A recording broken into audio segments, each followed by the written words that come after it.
Hello again, I am John Bob and welcome back to F1 Manager 24 Creator Team Career here on the PC. Tonight it's round 5 of our debut season and the first sprint of the calendar. We are heading to Shanghai for the Chinese Grand Prix.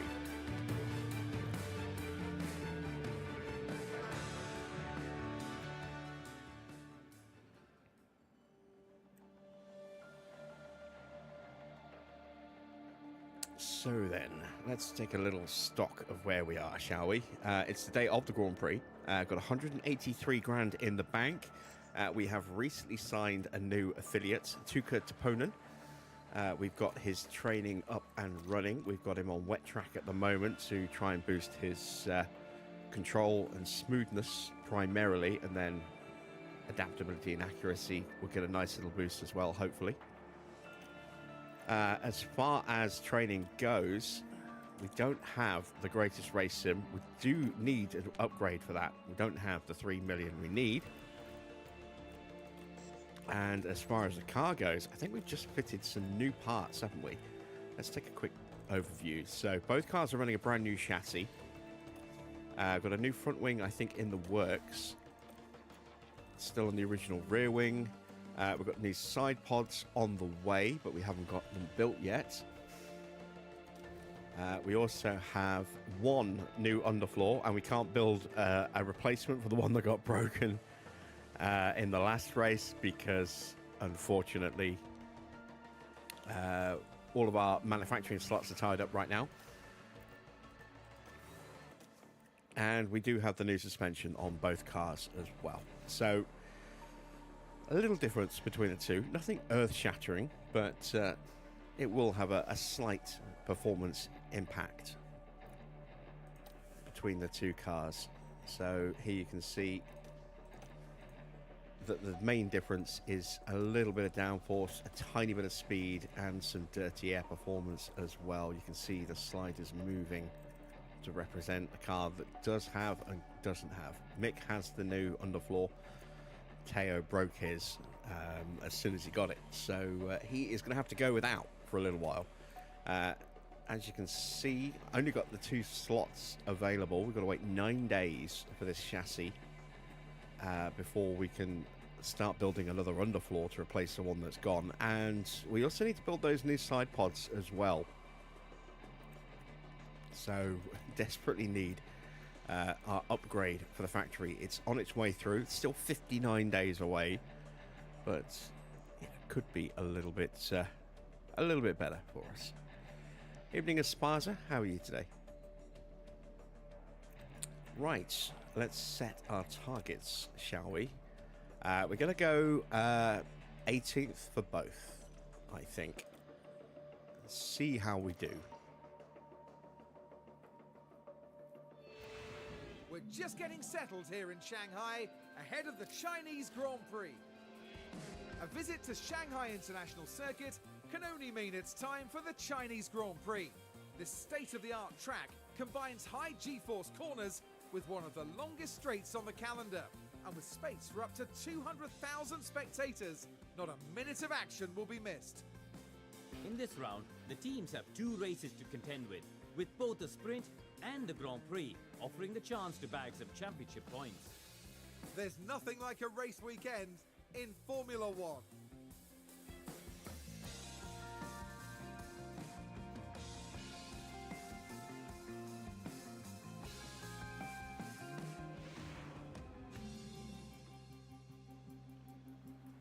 Evening, Harvey. Evening, Farah. Good to see you guys. Congrats on getting your Grand Slam achievement sorted. Right. Single session practice. Hard tyres. It's normally 16 laps around Shanghai to do 2 runs. So we're going to go with 35 laps of fuel to run to the flag.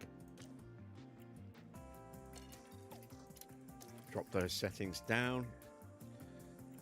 We've already checked the actual car parts themselves. The powertrain stuff still isn't ready to be switched out. We're still on the first batch of components. This will probably be the last race we run this engine. this race weekend, and then it'll become a practice engine after that, I would imagine. Not sure if I want to take it to Miami as a race engine or not. It is another sprint weekend. Oh, excuse me. So let's do some setup work, shall we? It's relatively low downforce around this track. I'm going to go with a 2.5. We'll stay at 11.5. We'll go to 2.8. And then we'll bring these down a bit. So it's usually pretty low on the camber and then a little bit higher on the toe. So let's go with that and see how we get on with that. And then let's do Mick's car. Mick could well be a little bit quicker than Teo this weekend, given that he has got the underfloor still. And for Mick, we're going to go a little bit different. So we're going to stick with a 2.5 at the front again. We're going to actually drop that down to an 11 on the rear this time rather than 11.5. And we're going to push that out a bit further. We're going to go to a 1.9. And then we're going to push that all the way up to a 1. And then we're just going to drop that back to there. So that's a bit further forward. That's a bit further forward. And let's see if that works out for us.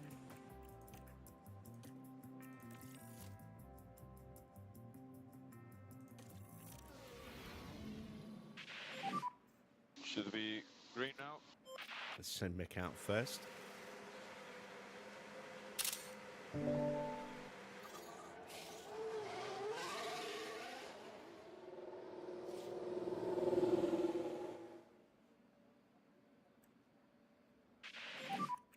Radio check, radio check.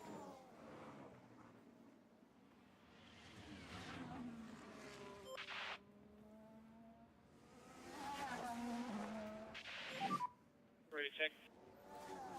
Copy, radio check. Okay, copy.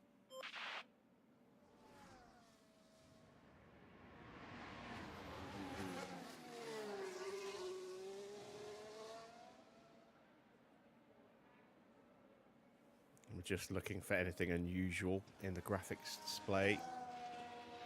Running windowed tonight rather than full screen.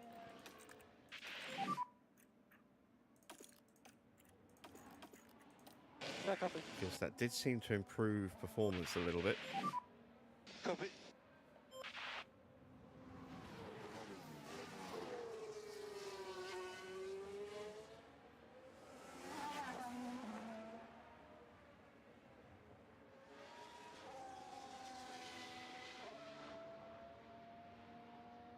It's certainly keeping the frame rate a little bit smoother.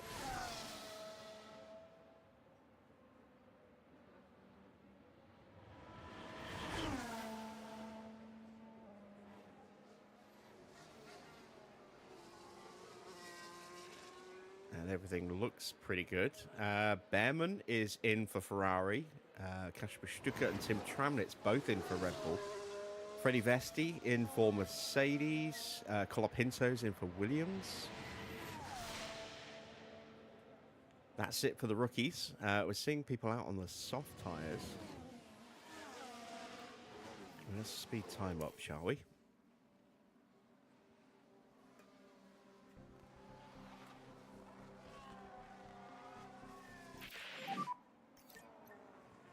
Porsche was error prone in 22, but there's been a different class in this. I don't think he was in 22. I know he's in 23. He might have been in 22. He still has moments where he can drop it.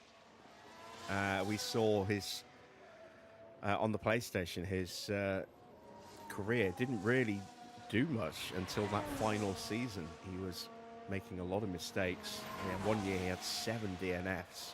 Most of which were his own fault.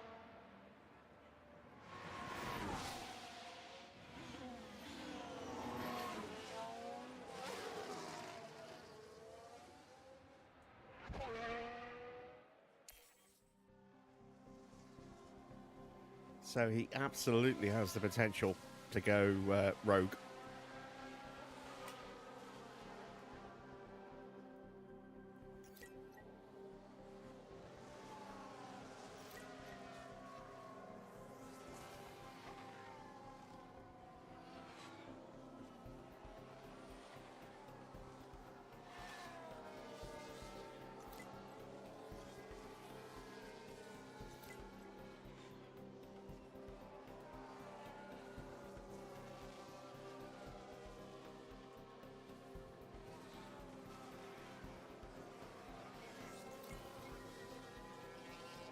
All right, getting close to feedback. Both drivers now 4 of 5. So I think the tires were let's very cold.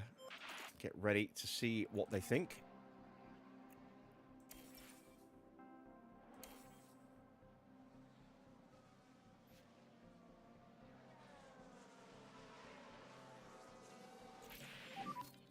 How is the balance? 77 for Schumacher. That's not great. That's okay. That's really not great. Damn.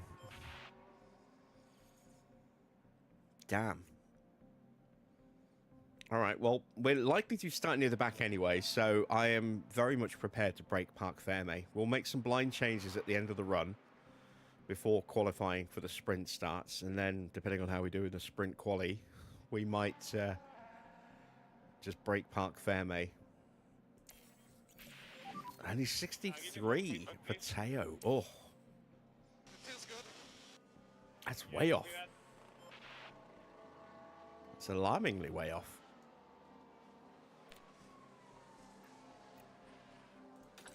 Wasser is in the car, didn't it? She spotted Wasser getting a run out for Oh, RB. no, that's not how to do it. And I he wonder, has could spun they it have round done anything about at that? the exit of the hairpin.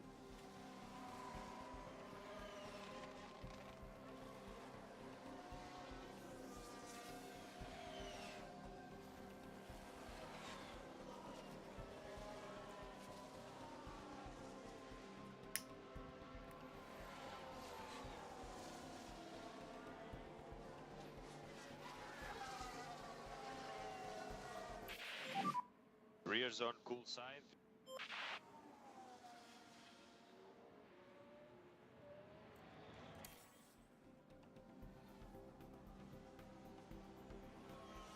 How long do we have left in the session? 25 minutes.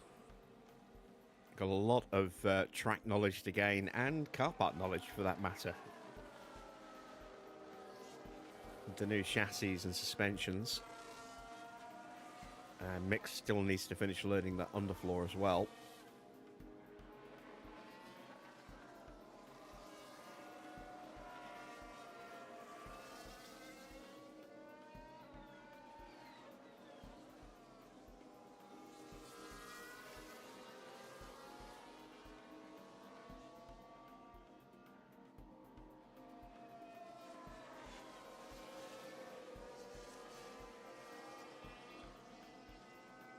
Picked up a couple of games this morning. A couple of small little games. Railway Islands and Tile Cities, both of which will be hitting the channel very soon. Tile Cities in particular, I really do like the look of. And they're both very, very cheap. I think I spent £4.50 for the pair of them. Something like that. It wasn't much at all. Tile Cities itself, I think, is like £2 at the moment. Railway, I think, £2.50.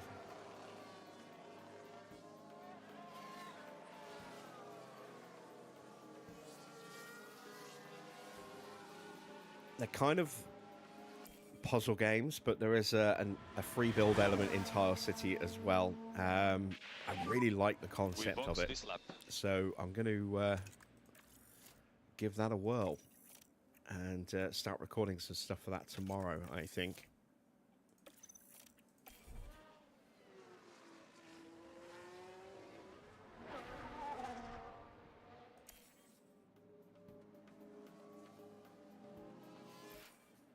I've got a few other games sort of shortlisted to take a look at as well.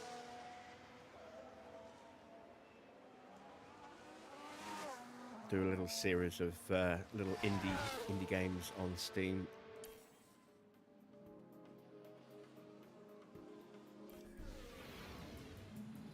And there we go. We are done with practice.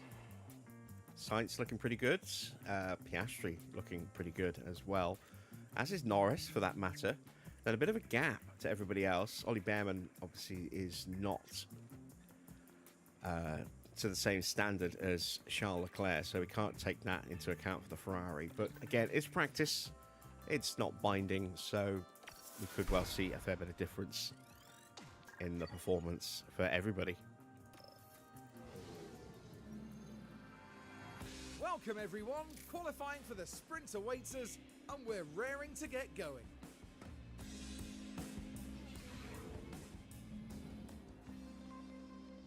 So let's see what we're looking like with our setups, shall we? We know that they're bad. Are they easy to fix? That to me suggests it goes to 11.5. I'm going to push that down. That to me looks like it might need to go to a 3.7.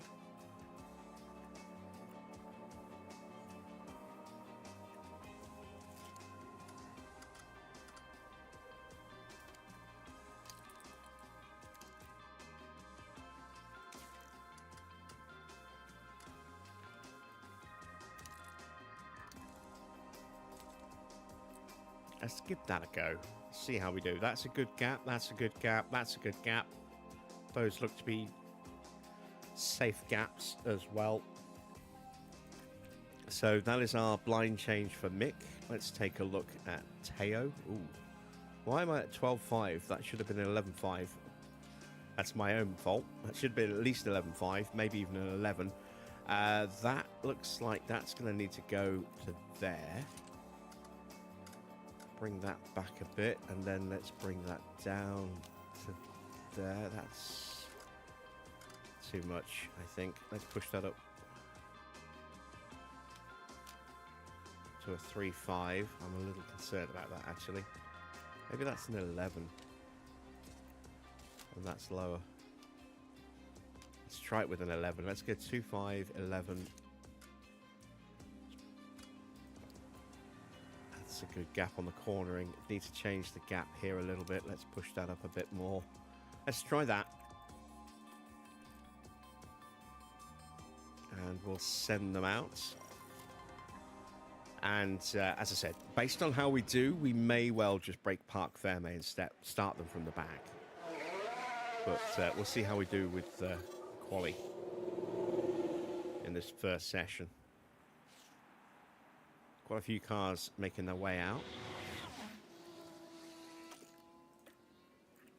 That looks a little bit more encouraging. Let's see what Teo's looks like.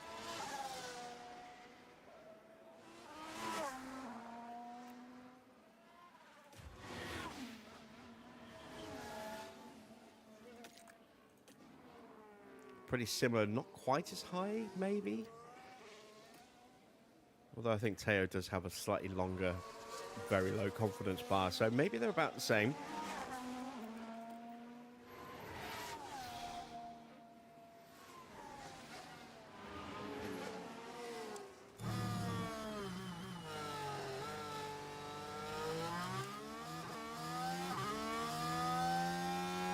Oh, you played Railway Islands, have you? Yeah, it's a sort of puzzle game that I quite enjoy. I like railway stuff, so it ties in there. You know, I like sort of like traffic management, so that kind of ties in. You know, it looks like it's a puzzle game that could be fun at first and then grow to be quite challenging. So it'll give me a nice little brain workout.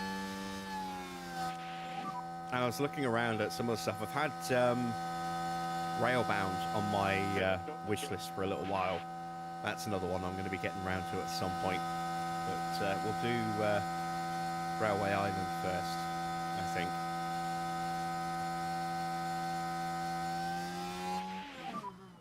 Yeah, ahead. Okay, let's go.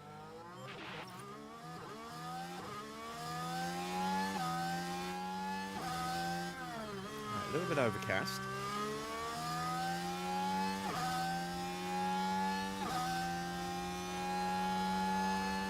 Is there anyone directly behind us? No, but we are going to get blocked by a Red Bull. That's not great. So Mick does a 24.6. It's only a tenth slower than Alonso, a couple of tenths slower than Sainz. Porsche 24/7, quicker than Gasly.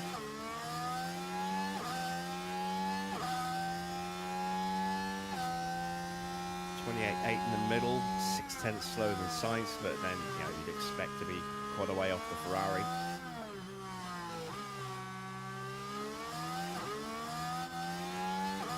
Slower than Alonso, quicker than Zhou, quicker than Gasly. 29.0 for Teo. And now Teo's going to get a toe here.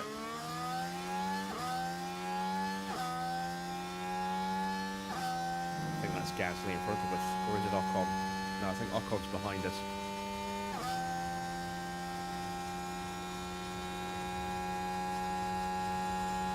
So Mick does a 1:35.1. Try to push retention. Copy. I think.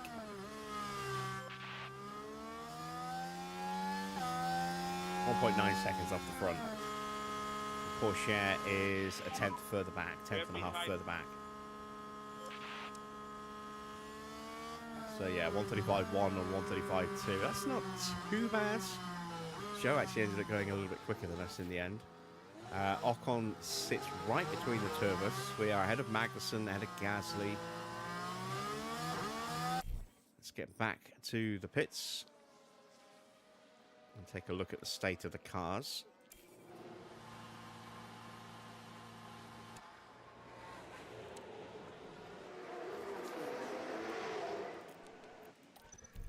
So, setup is at 94%. That's a nice improvement. Gonna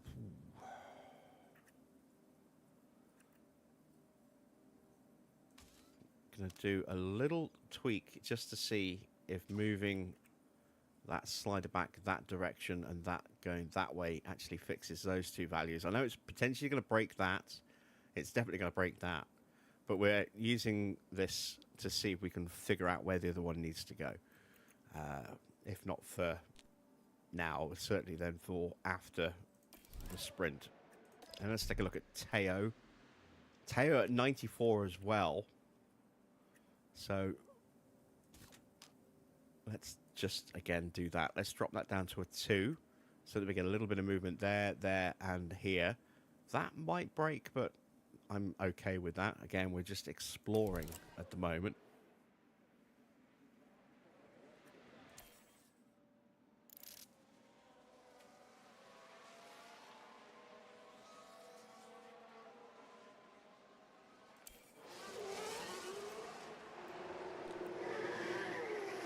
We're going to pop out in front of one of the Red Bulls just to annoy them. It was Checo. And it looks like Teo's going to come out behind a Williams. Which one is it? It's Albon. That's not a bad place to be behind. Someone who's comparable on pace to us. Let's go back to the sectors.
Right. Can we get both drivers through? Let's go, come on. Eyes forward. We have a chance. Looks like the upgrades are definitely giving us a little bit of extra performance.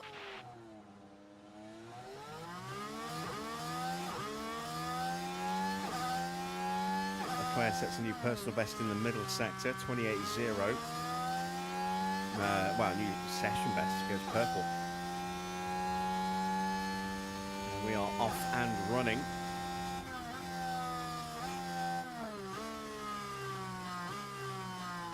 No hold up through turn 1 for Porsche this time. 24.6 for Mick, so it looks like he got through unscathed as well.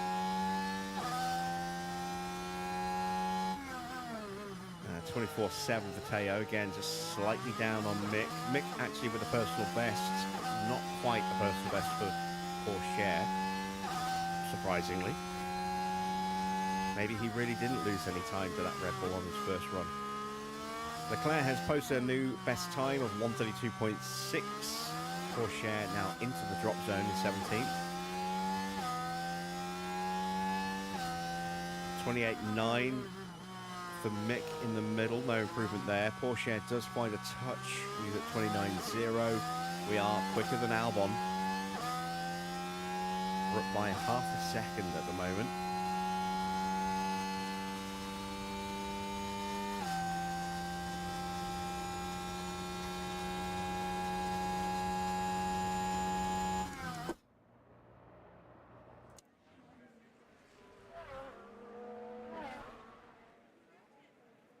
Okay, Mick now into the drop zone, gets back up to 16th, but one means one of our cars is going to get eliminated. And it's Teo. There's still a chance that Mick can get knocked out as well. Bottas is going pretty well here. So is Logan Sargent. Ricciardo goes through. He goes up to 7th. So both of our cars are out. Bottas goes up to 14th. What about Logan? Can he pile on? Albon currently slower by 0.02 of a second to Teo.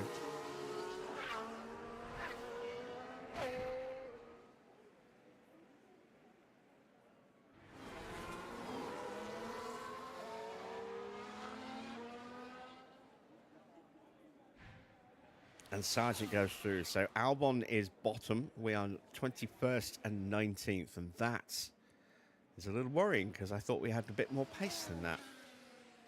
Maybe we broke the setups a bit. We only made front wing adjustments, so we can put those back. That's fine. But yeah, we are eliminated from sprint qualifying. See who put it on pole for the sprints. And it's Lando. Lando top from Sainz, Max in 3rd, Piastri 4th, Leclerc in 5th. Then it's Perez from Russell, Tsunoda, Alonso and Ricciardo. Joe in his home race will start from P20.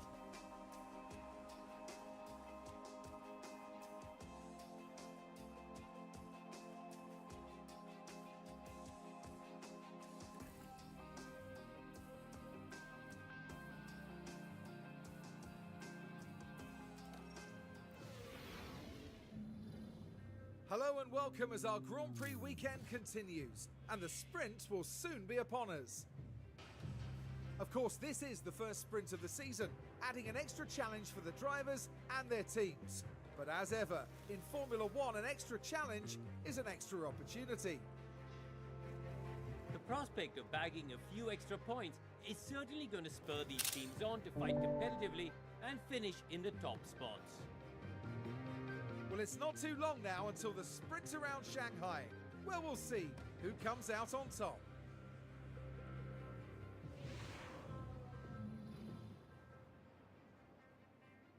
Okay, let's take a quick look. Yeah, we did, look, 89. We made that considerably worse with just one click. So that to me suggests that maybe it should have gone that way instead. We'll put it back to where it was, which is there by the look of it.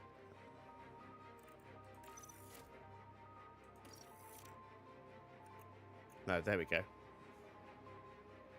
That's our best setup.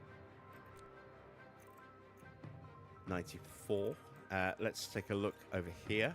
Again, we went down a couple of percent, so we'll revert that back. But before we do that, we did find where the cornering needs to be. So that is useful to know.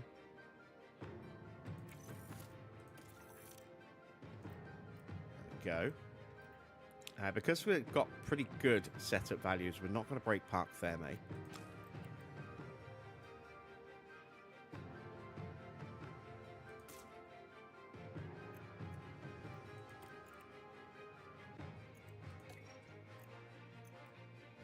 Let's go with the soft tyres.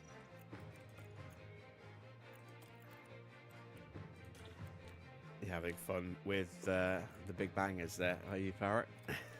Let's put an extra lap of fuel in. We are going to be protecting the tyres to start with.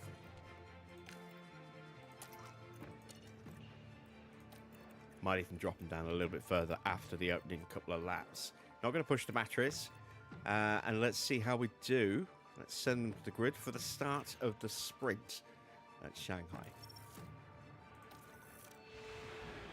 Here we go, the sprint in Shanghai. And it's lights out, and away we go. Yes, I know you had that rant last night.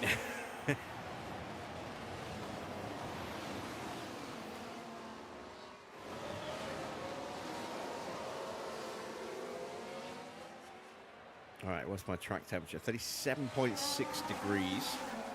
So it's not cool by any stretch of the imagination. But it's not scalding hot either. Hopefully the tyres will stay in the window. I'm very curious to see how the realistic racing will affect overtaking. I think on the long back straight, I don't think it's going to have much of an impact at all. Might have an impact on the start-finish straight. It's almost certainly going to have an impact everywhere else. But Schumacher has managed to hold off show.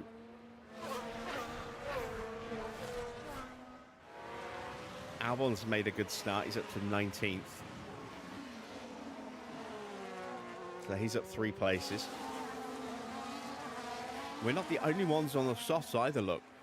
Leclerc and Norris also starting on soft tyres. That's unusual.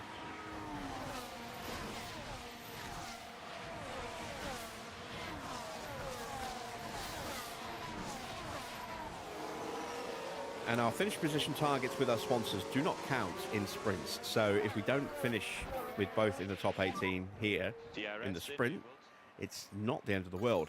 However, it's usually easier to get a result in the sprint than it is the race. So if we can't do it in the sprint, that does not instill much confidence for our pace in the Grand Prix. Gap 03. Be very, very wary of gaps opening up on this lap.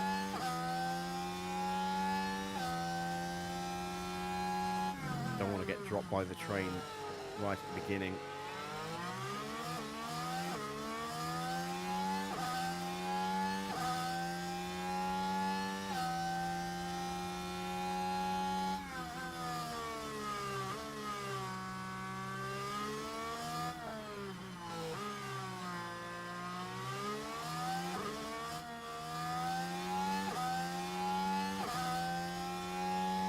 Everything's still all looking pretty good.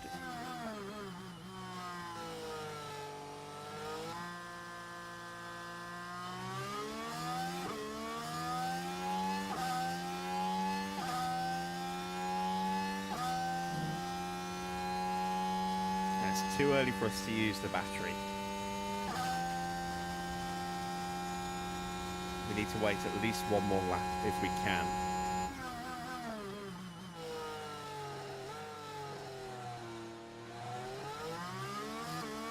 Bit of a gap opening up between the two Alpines. Gasly is 1.8 seconds behind his teammate, under a lot of pressure from Alex Albon, who's looking to continue to push forward.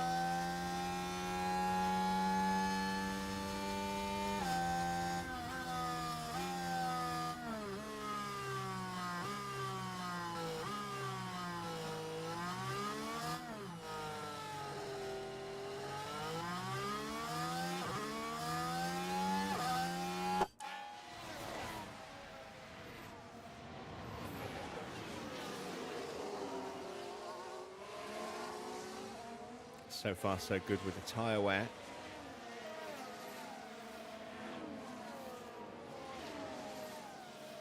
There's a risk that we might need to turn the battery on in a second. Mick's getting a little bit close to being dropped, so let's turn it on for both drivers. Copy.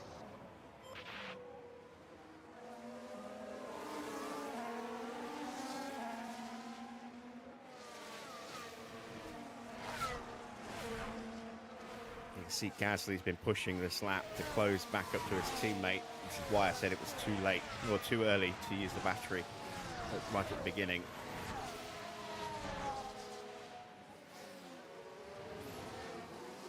And there's a move from Porsche up the inside of Zhou at the hairpin. He's not going to have DRS here. Let's see if he can hold back. Let's see that overtake again. Now here we are at the final corner.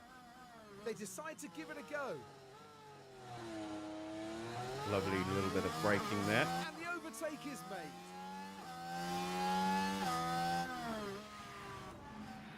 Good stuff. And Zhou doesn't have the pace to get back on terms into turn one.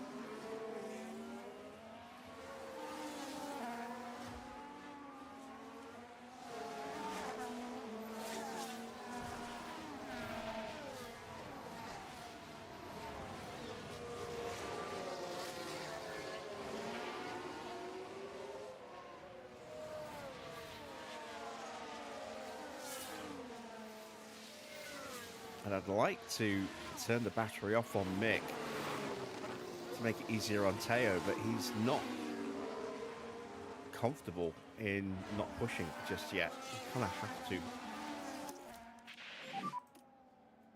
And hope that Teo can close up in the braking and that Mick doesn't drop out. Did Mick lose it? I don't know. I don't think Teo got it either. But he's now close enough to get a slipstream, I think. And Zhou's 2 seconds back now. Yet neither driver got it. That's not ideal. Close up a little under braking. Let's turn Mick's battery back on again now.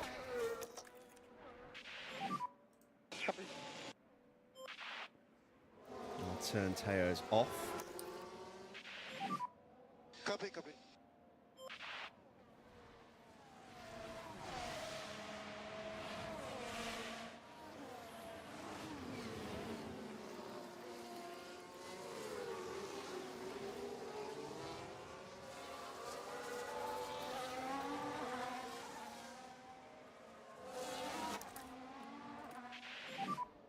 Copy. It's just trying to balance those gaps. I think we've just about managed it. Tyre temps are dropping because we're getting a little bit more cooler air over the tyres now compared to when we were right up in the slipstreams earlier. Track temperature's dropped a little bit as well, I think. Bit of cloud cover overhead.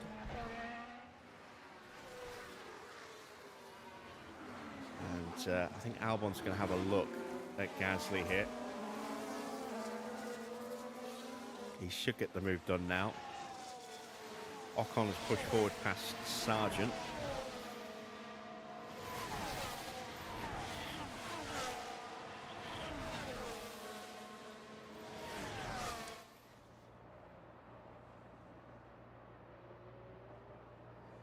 And there we go. He gets the move done. he will immediately start to try and pull away, I think, go after his teammate.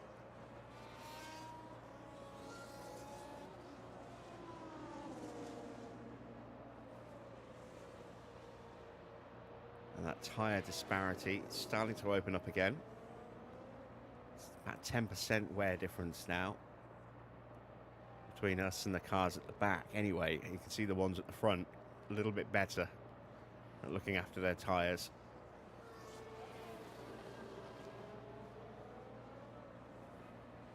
And Gasly's going to be isolated very soon, which is going to give us a window to try and push past him.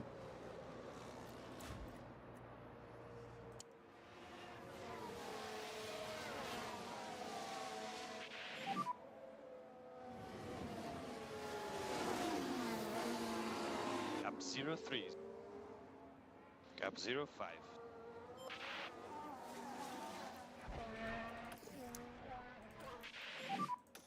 Copy. Copy. Joe's starting to close back in slightly as well. 138.4 last lap, took half a second out of Teo.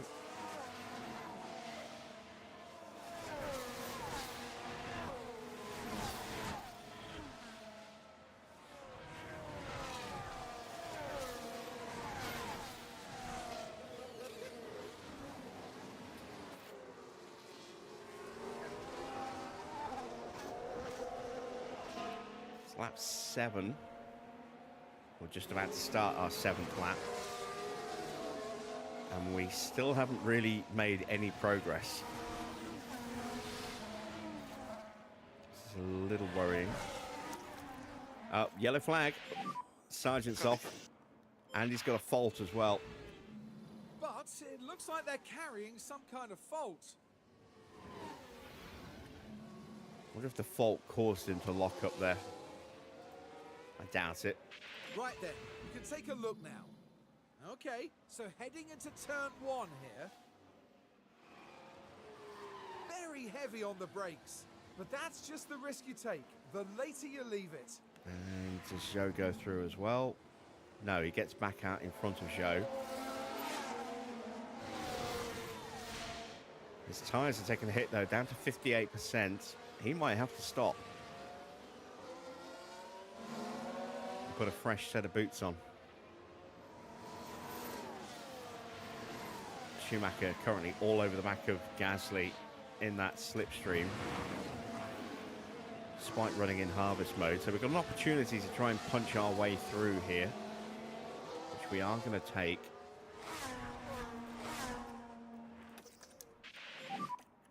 Copy. Copy.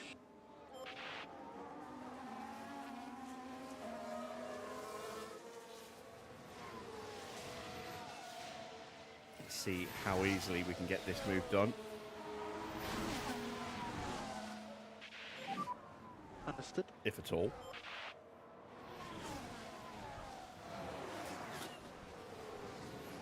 There we go. Got the inside line. Push him out a little wide. Pourchaire's still in range. Lovely stuff. You're doing a good job. Come on. And now we've got to push to try and go after Albon.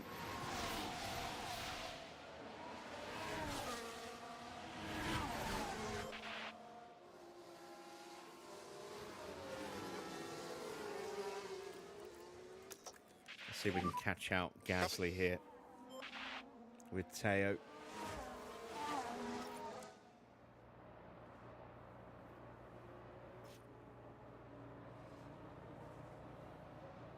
Sargent has another fault.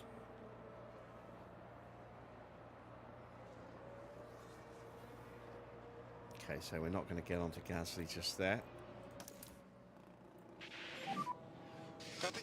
Almost on the back of Albon, and we've almost got the 1 second gap there as well. Let's put that pressure back on again. Copy.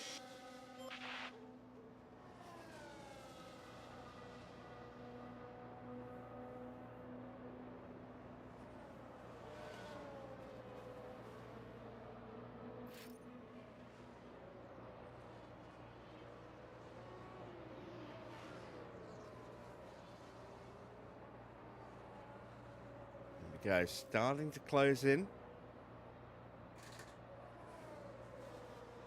Wind's picking up.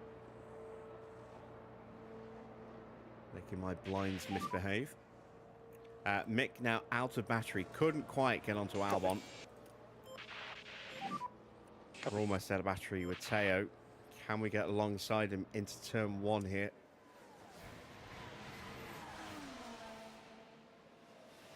I don't think we can. Not quite. So we'll go into harvest mode while we're tucked up right behind him. See if we can save a little bit of battery. Mick has now just about gone into range of Ocon and Albon, but isn't close enough to go into harvest yet.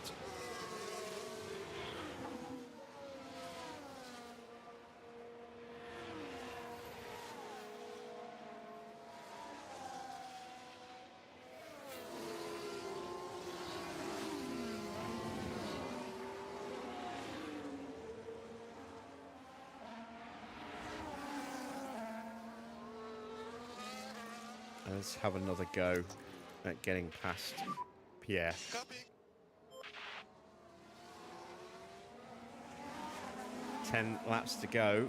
Sainz has crossed the line. He's 2 seconds clear of Norris. Max still third. Then Piastri, Leclerc, Perez. That's your top 6.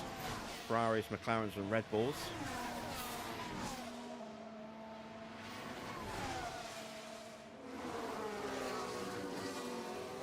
There's a lovely move up the inside on the braking.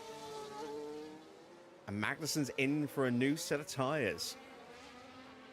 Interesting. Are we going to see a few cars doing this? Sargent's in. We knew Sargent would likely have to pit, given his big lockup. I'm actually going to Copy. ease my tyre wear down a bit more. Not a good stop for Magnussen. Understood. Better stop for Logan. Copy.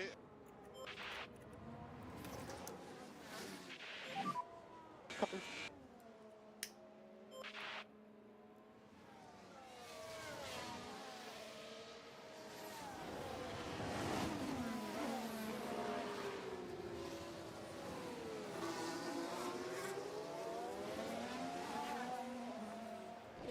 So both of our drivers where they need to be for the sponsors, assuming that this was the Grand Prix. It's the sprint, so it's kind of irrelevant, but it's at least good to see that we can hit those positions. I think given the tyre wear a lot of the cars in front of us, we've got a chance of actually going forward at least another couple of places past Ocon. Beyond that, I don't know. That's a 4.5 second gap to the back of Hulkenberg, so maybe not. Depends what happens to Hulkenberg's pace. At the moment, it is a little bit quicker than Ocon because he's got Albon chasing him down.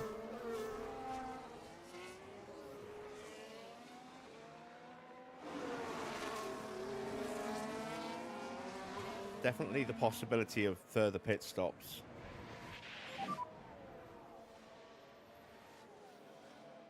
But I wouldn't expect there to be Gap too 05. many.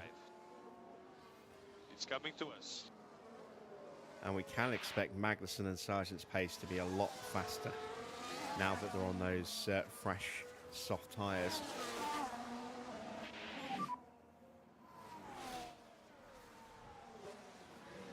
Gap 06. Gap 1.4. Speaking of, our tyres have dropped out of the temperature window.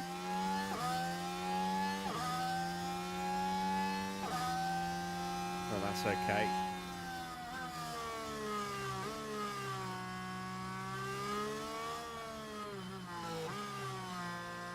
Mixed tyres holding up their temperature a little bit better than Pourchaire's because he is in the dirty air.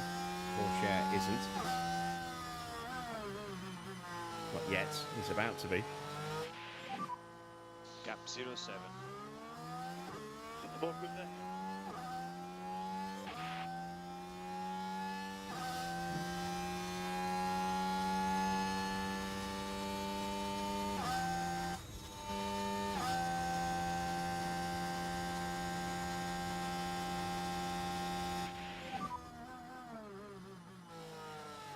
We really haven't taken any kind of big step forward with our upgrades yet. Hopefully the side pod will add a bit more pace.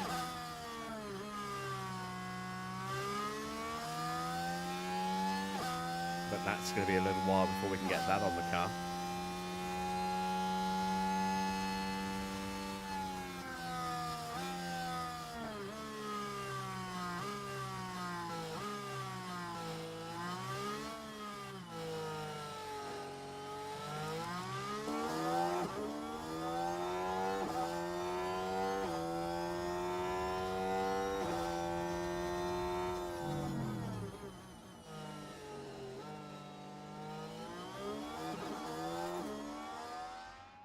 Not quite far enough above the line to be able to turn the tyres up fully.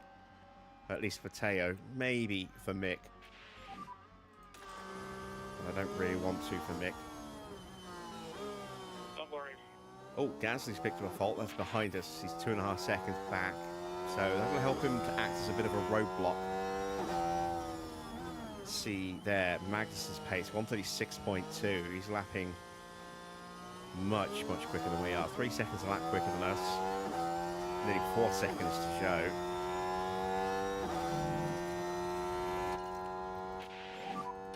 Full focus on Just getting a little bit more pace on the tyres.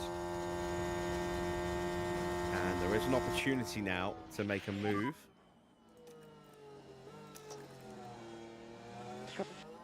On Albon. Copy.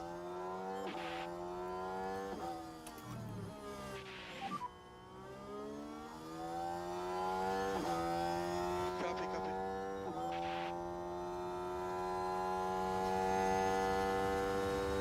See, Mick had a look.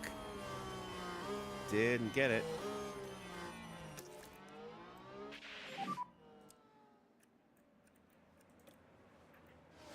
Understood.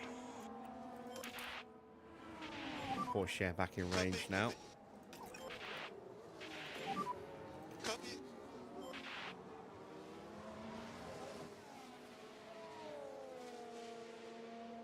There's quite a few people in front of us whose tyres are starting to struggle.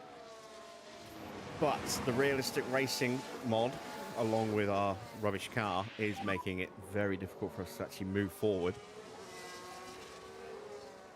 Nothing we can do, so forget about it.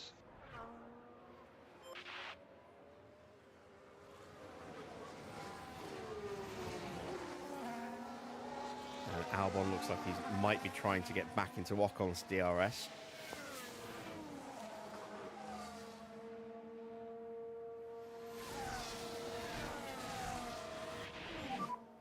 Tires were good, mate. Copy. Which he has managed to do.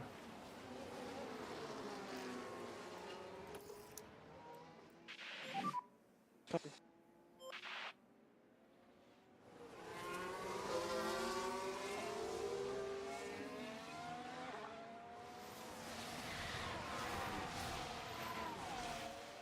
Porsche just dropping out of range again.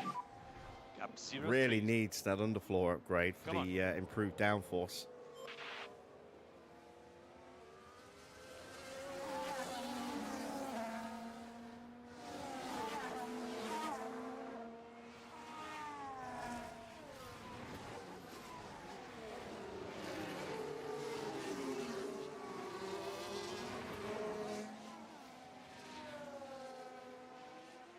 And the improved dirty air as well, for that matter. Magnussen's now just a second behind Zhou. Did a 1:35.9 last time round. Quickest man on the track at the moment.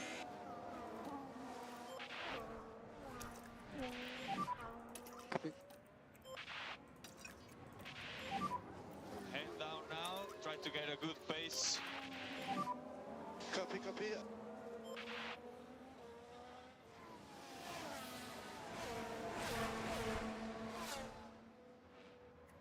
See if turning the tyres up will help Mick.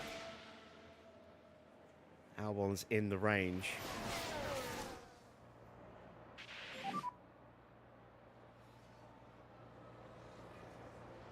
where it's going to be Eyes tricky forward, to do always. anything. Eyes forward.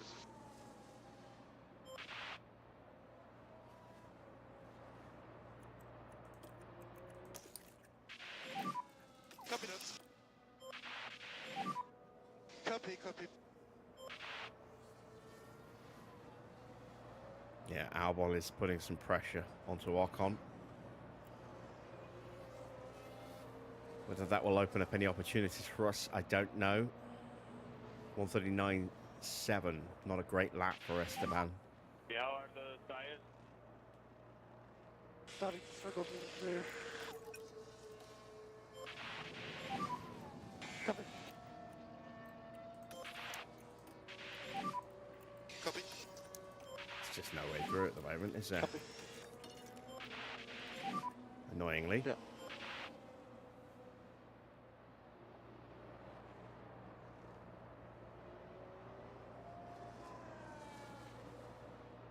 And this could well be the story of our season this year. Unless we can find some significant improvements in our car. Just stuck behind traffic that we've Come on. potentially got the legs on, but just don't have enough grunt to get past when they're in a train like this.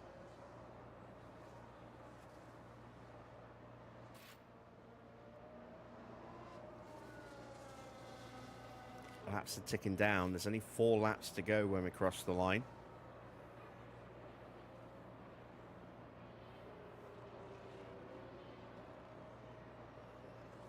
Magnussen is past Show, closing in on Gasly, 4 laps to go. but he's hammered his 0.9, tyres. They're worse than 0.9. ours. Wow, he has melted his tyres, hasn't he?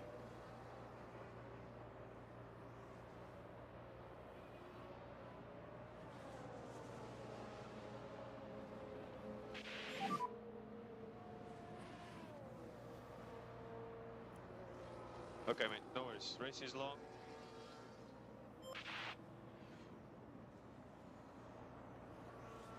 Norris moves up into the lead. He's got past Sainz at the hairpin. Leclerc gets past Verstappen.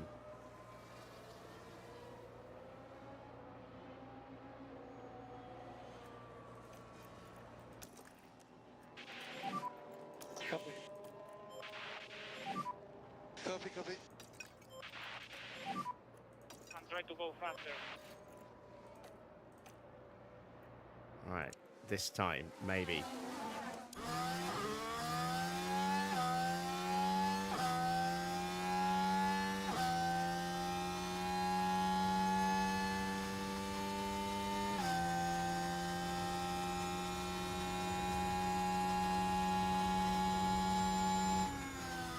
Come on, have a look under the brakes. Yes, there we go. Squeezes up the inside.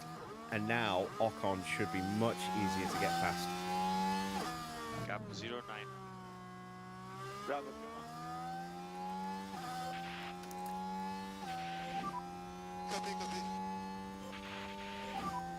3 laps to go, come on. Copy.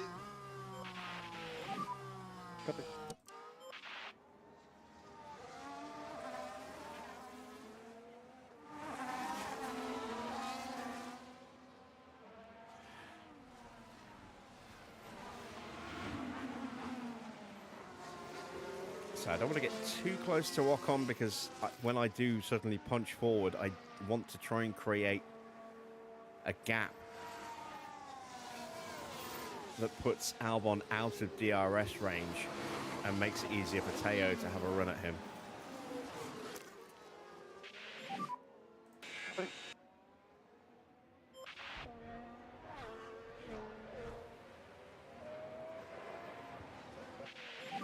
Didn't quite get the launch I needed there, but It's a long race, come on. Copy that.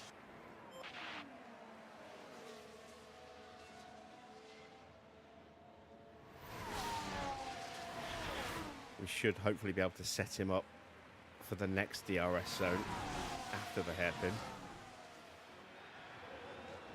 Unless he closes up a lot under the brakes. In fact, Teo's going to have a look as well. Mick gets the move done. Can Porsche complete his move? It's still side by side. We will get the DRS. Albon, I think, just missed it.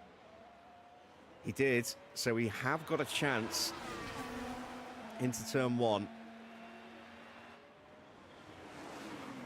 And he throws it up the inside. Can he hold the line?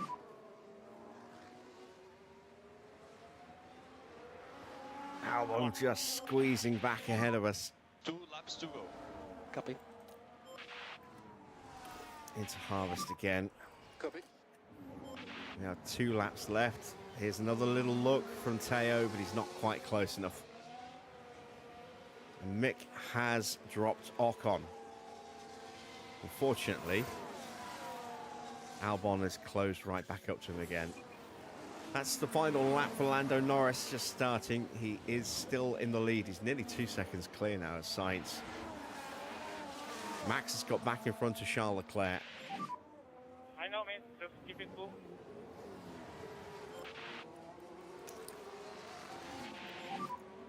Copy.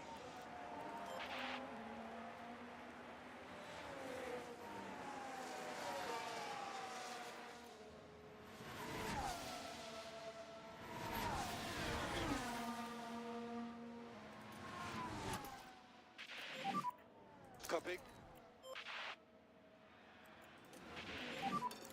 Copy. Try to pick up a bit more pace.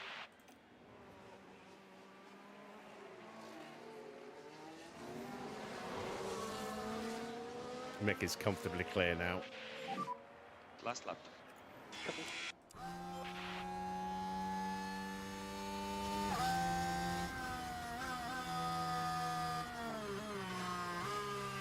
There's no way through.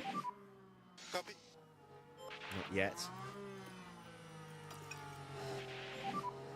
Easy, mate. Easy.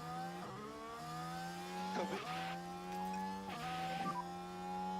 Albon getting restless, trying to find his way past Copy. Esteban Ocon. Gets alongside him. Magnussen's now just a second behind me. There he is.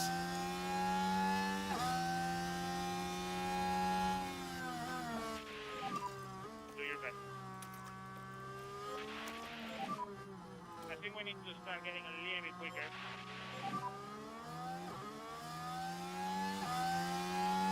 Copy.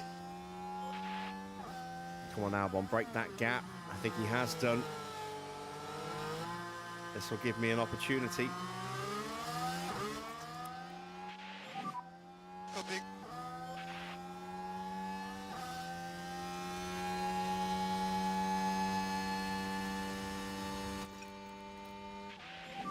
DRS opens up. Now we start to get that little bit of overspeed. We'll get up the inside.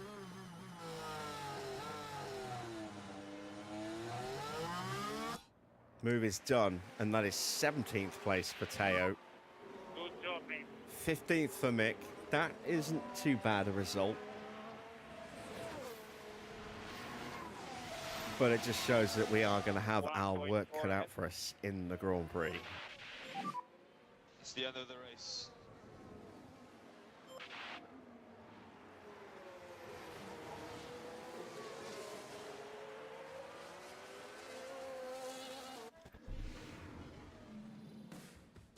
The competition out there was certainly tough today, and it leaves many coming away from the sprint empty-handed. It's a P17 finish. They really struggled here, but that's how you learn. Confirmation then of the result of the sprint. Lando takes the win. It's Sainz in second. Leclerc up 2 places to take third from Max at the end there. Max gets the fastest lap for 0 bonus points. Oscar in 6th, then it's Perez in 5th. Perez in 6th. George stayed in 7th. Alonso did manage to get up ahead of Yuki Tsunoda for that final point in 8th, and then it's the 2 RBs of Tsunoda and Ricciardo rounding out the top 10.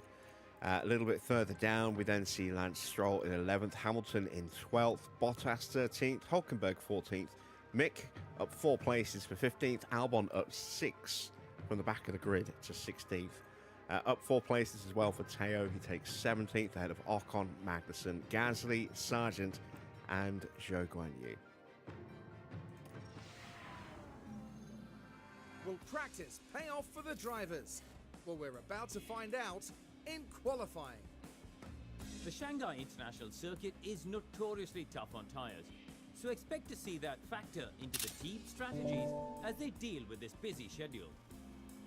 So as we head into this qualifying session, Karun, how do you think Lando's going to be feeling? We saw them set an impressive lap time in practice, so it's a great start as they move into qualifying. But as we all know, a good performance in practice doesn't guarantee success over the rest of the weekend. So here we are, ready to resume.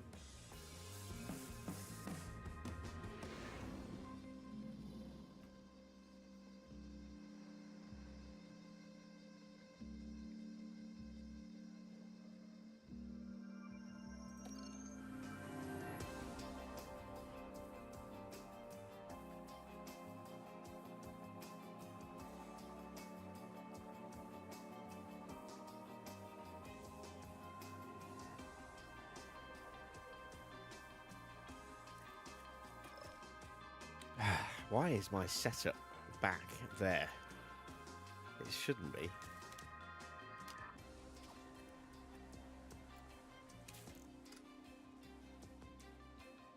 So we're going to make this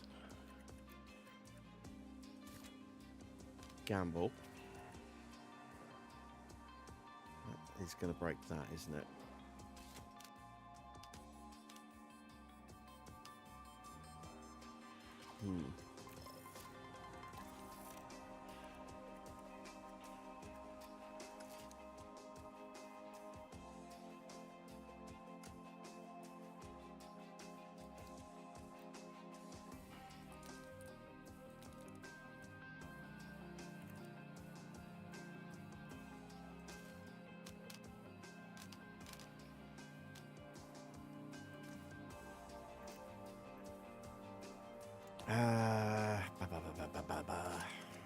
Might leave that there. How much do I need to find? 6%. That's a lot. I mean, if I do that, I know that's not going to do it. Don't think that's going to do it. But it doesn't break our oversteer. It doesn't break our traction, our straights. May as well give it a go. See what it does. As for Teo, again, it is running the wrong setup. But at least we know that that does need to go back to there. Untweaked, that will break other stuff. So we'll push that up to a 3.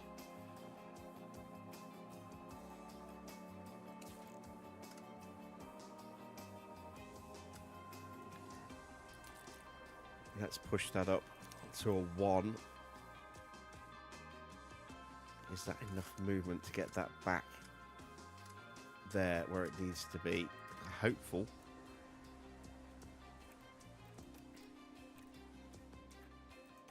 We're going to use the mediums for our first run. Got plenty of medium tyres for the race because we didn't make it out of Q1 in the sprint.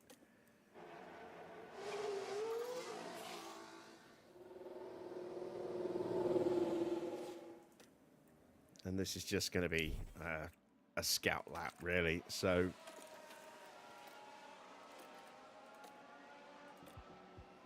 we'll just whiz through it. 136.3 and a 135.4. Looks like Mick found a little bit of traffic on his lap. Copy. Long way off Alex Albon. Cut entry. And pit limiter on. Stop in position.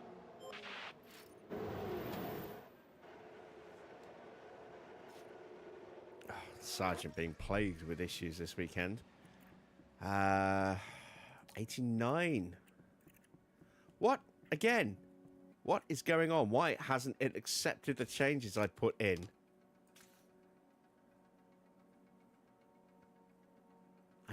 do not understand this. I remember this being an annoying bug on F1 Manager 23 on the console. And it's done it here as well, look. Or is this down to my tinkering? No, I think this... I don't know, actually. If this one's down to my tinkering.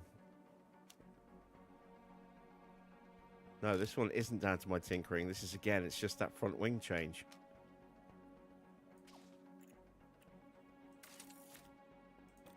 You know what? We're just going to put the front wings back and just leave it at that. It's not going to make a huge difference, that extra 6%. But for whatever reason, it doesn't want to let me configure my cars properly.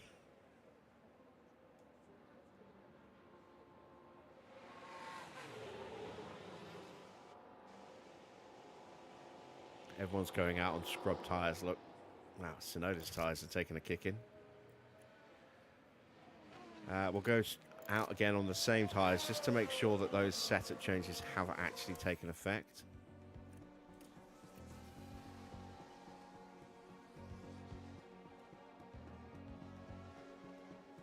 And this should give us an opportunity to have a lap or two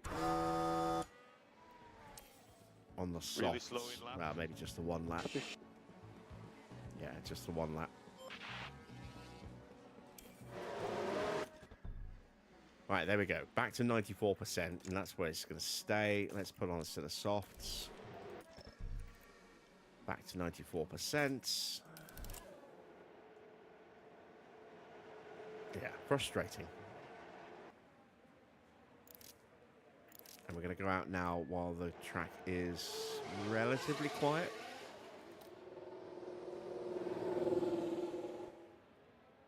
And a Ferrari making its way back into the pits. And this is going to be our one and only timed attempt.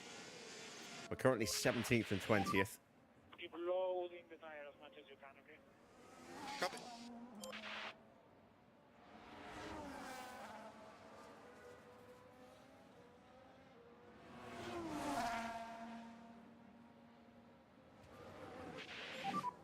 This is a good position for us. Go on.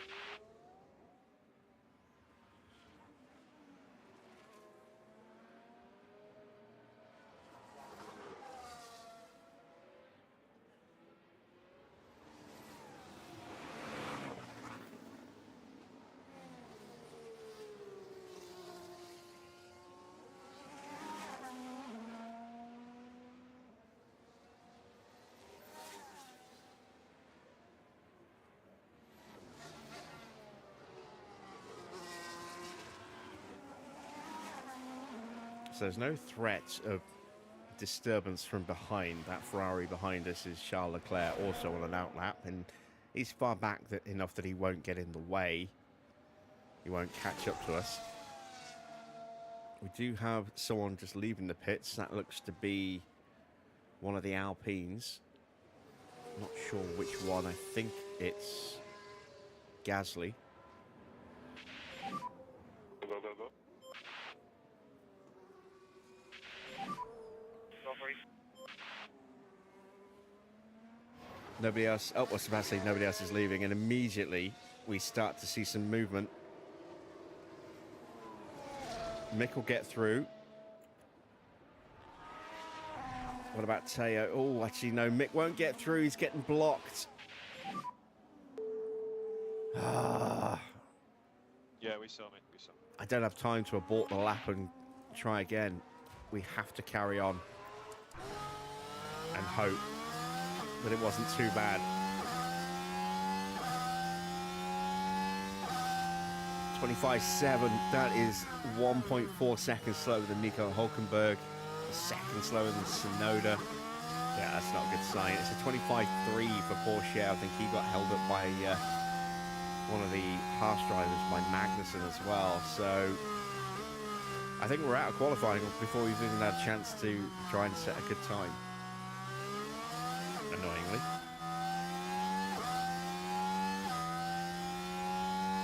It's 28.6. That's on par with Ocon, even if we're down a second in the first sector. 29.3 for Teo, so he's down half a second again. In fact, no, 0.7 of a second. Yeah, we are out with both cars.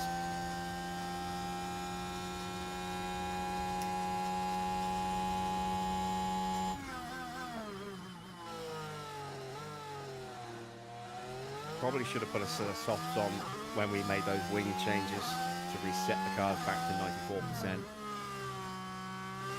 Instead of going out on the soft, on the mediums again, but hindsight is always 20/20.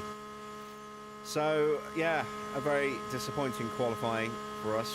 We do not have the time or the fuel to go again.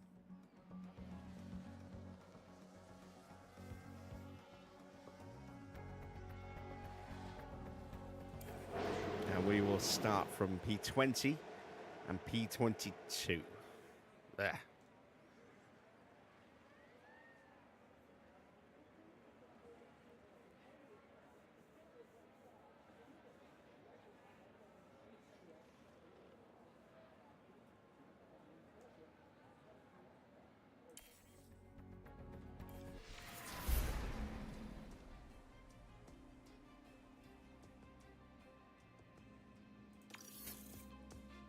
Let's see then who put it on pole. Leclerc ahead of Perez. Norris. Oh, there's, I was going to say, where's everyone else's times? But they scrolled in as we move that down. Then Sainz, Max 5th, Piastri 6th. Stroll 7th, then the two RBs again. Alonso, where are the Mercedes? Oh, there they are, in 11th and 12th. And there's us all the way at the back. Lovely. The 56 laps of the Shanghai International Circuit await our drivers here in China. Shanghai has seen its fair share of clashes over the years, one of which happened even before the 2005 race had begun, when Michael Schumacher collided with Christian Albers on the way to the grid, sending Albers into the air. Shanghai International Circuit is a complicated low-speed track that demands high downforce. The series of rapid turns from 1 to 4 demands high grip, but the more the drivers warm their tyres, the more degradation they'll have to deal with. Race day has arrived, and the time has almost come for these drivers to fight it out, wheel to wheel.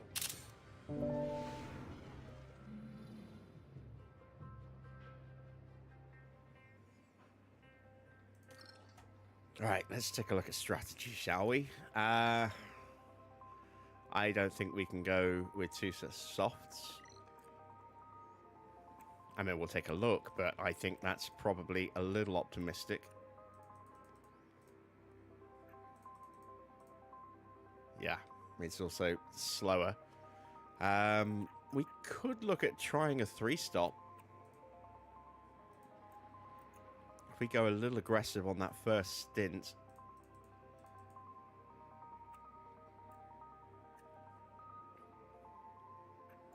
And then throw on another set of softs because we've got them. And then finish with an aggressive set of mediums.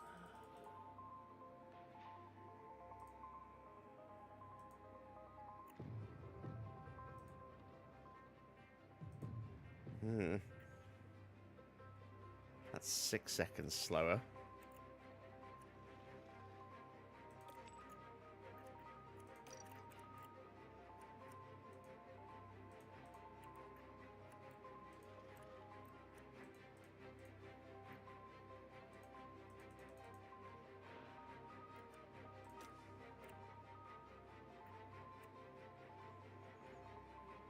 Looks like that's going to be our strategy, and then we'll have plenty of softs to mess things around towards the end. We'll start on the softs for the undercut.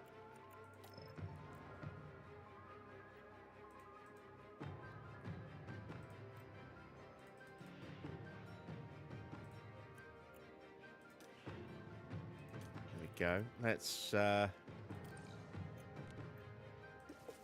take 3 laps of fuel out. Not going to push anything at the start.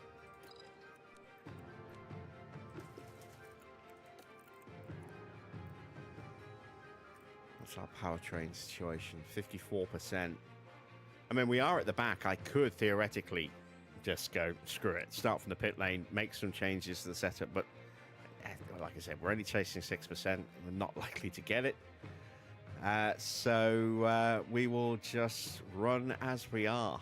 We'll take one final commercial break so that we can run the race uninterrupted. I'll see you in just a second.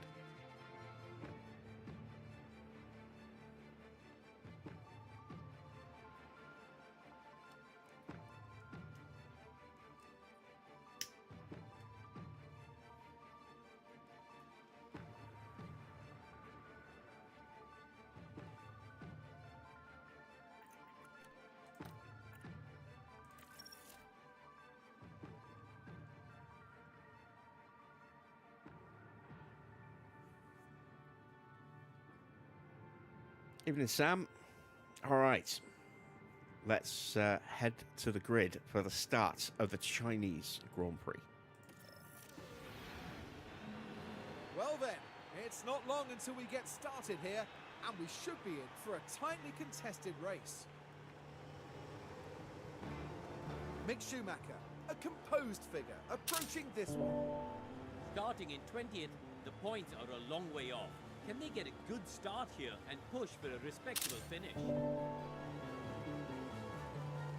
Right, let's get to it then.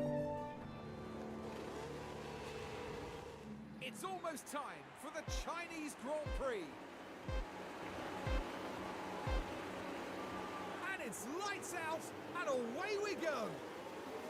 And you can just see us there, way at the back of the grid. Perez gets the good start. He's jumped Charles Leclerc off the line. We've actually made a little bit of progress. We've got ahead of Gasly. Nearly managed to get ahead and stay ahead of Sargent. Still an opportunity if we can get the power down around the outside here. No. He's squeezed us out and he's covered the line, I think. Yeah, he's covered us off. A lot of people starting on the soft tyres, so the undercut opportunity isn't there.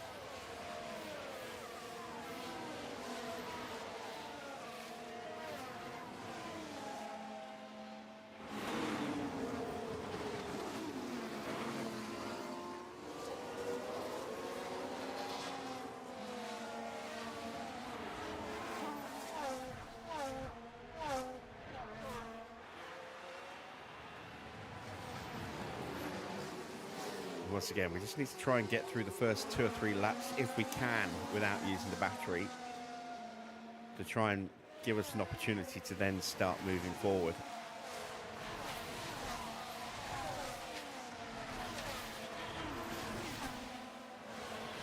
I think most of the cars in front of us are going to be a bit more aggressive with their tyres than us, so we're actually probably the ones who are going to be overcutting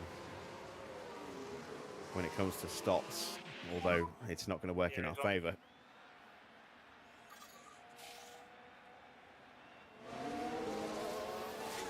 Fast lap for Perez, 139.4.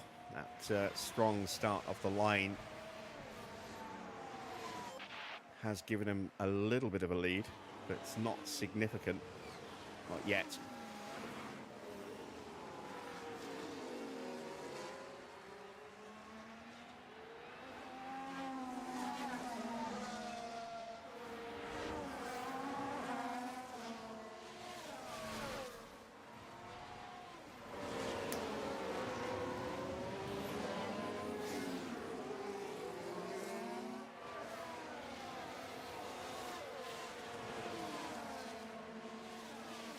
Looks like we're about to get dropped already. Halfway around the second lap. I'm not going to react to that. I'm not going to panic and start turning the battery on just yet. I want to wait till like lap 4, if I can, maybe lap 5. I'm hopeful that we'll just close up on the braking anyway.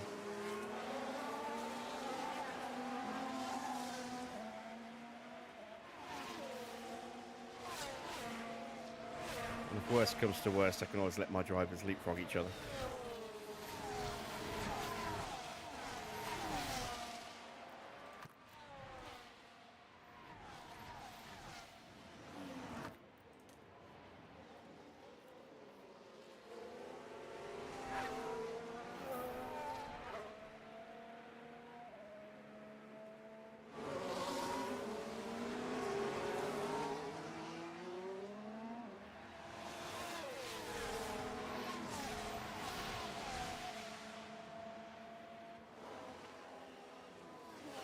And there you see we're pretty much back into DRS range of Zhou again.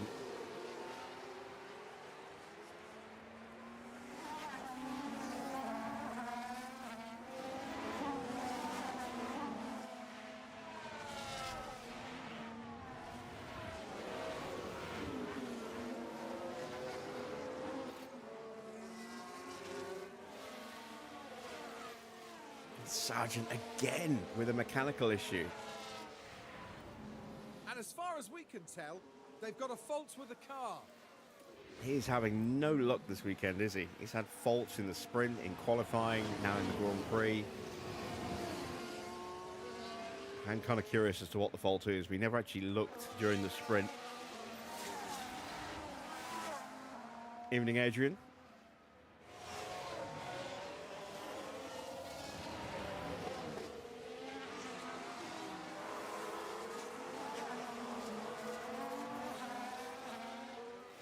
And it looks like we have potentially an opportunity building here against Zhou. He is slipping away from Logan Sargent on those mediums.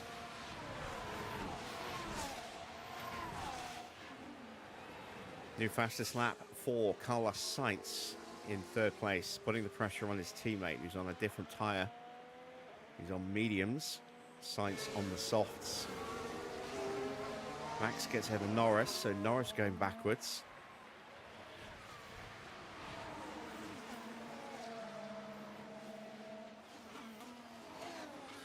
And this is the lap. I'm going to try and move Mick forward.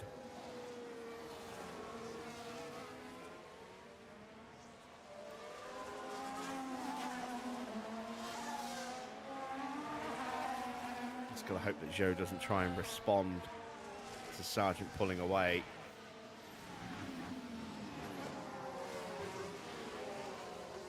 I'm hopeful that he's already burnt out most of his battery.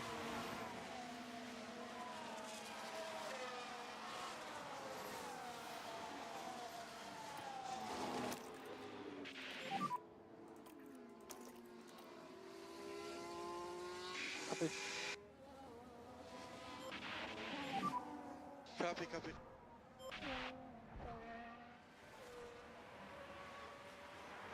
And he is responding. This is why we actually slipped further away, despite having the battery turned up.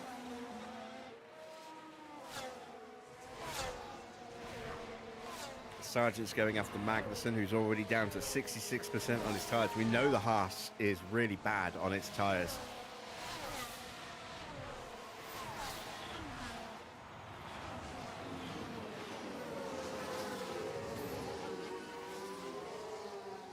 We're going to be seeing 3 stops out of Magnussen and Hulkenberg tonight, I think.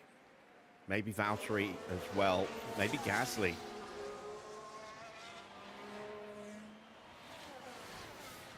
We saw that the Sauber has pretty rough tyre wear. I mean, looking at Zhou's tyres, they're at 71% on those mediums.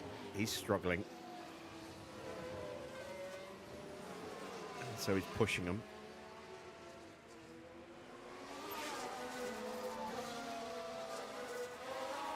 And we're trying to put some pressure on him.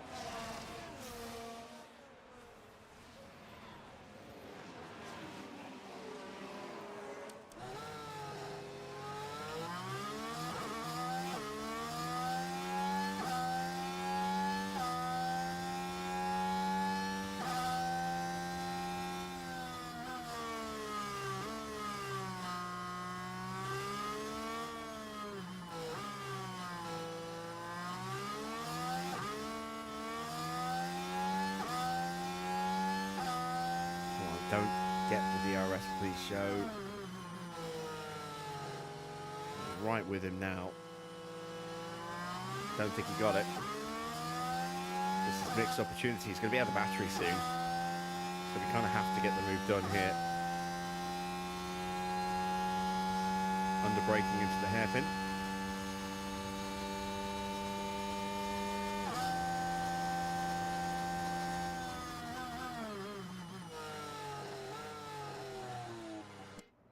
And there we go, we're through. Okay, good job. I don't think Porsche is close enough to have a look because there is DRS for Joe.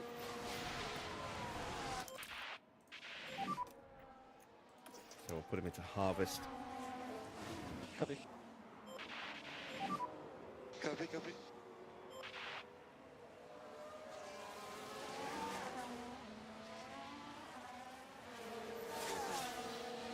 About 1.7 kilos per lap, so 5.1 kilos under-fueled at the start. We've saved 0.3. It's a fair way to go yet. I am expecting us to have a VSC at some point around this circuit.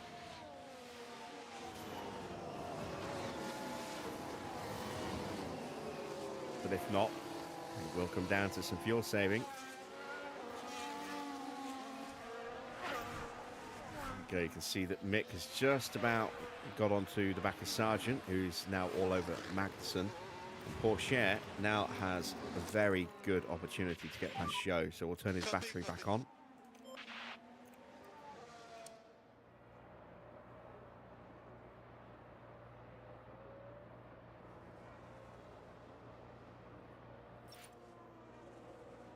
Joe goes defensive, takes the inside line. We'll just go around the outside of him then.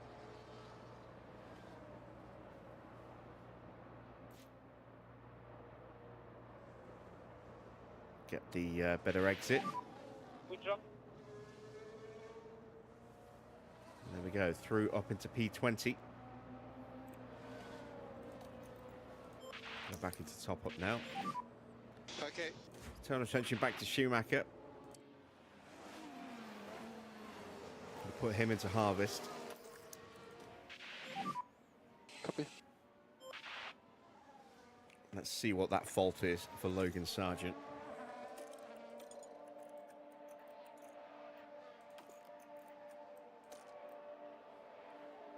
It's his battery. So he was having two faults in the sprint, so I'm guessing the engine was playing up as well. He may well get a fault here.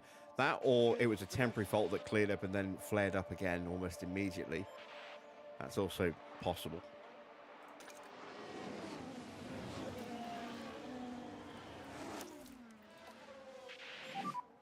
Copy. And Porsche has dropped Joe.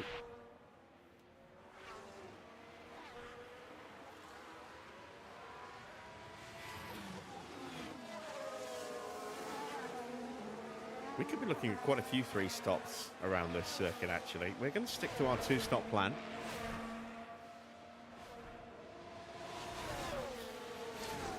We don't have a great pit crew yet, so we don't want to take lots of pit stops. Because that just increases the likelihood that one of them is going to be a bad one and costs us multiple seconds. But by the same token, we don't want to take too few because we want to have the opportunity to actually put a good time in as well.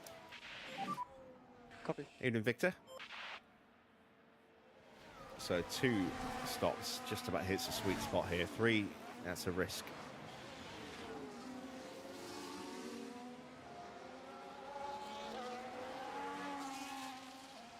So Sargent is through on Magnussen, but Sargent's tyres have taken a battering as well.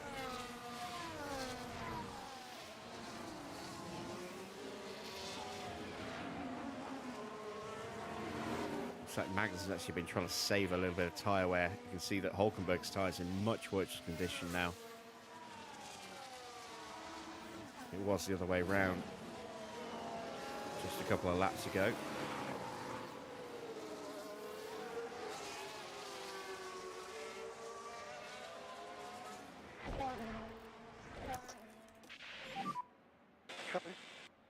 Let's see if we can get ourselves past Kevin Magnussen here.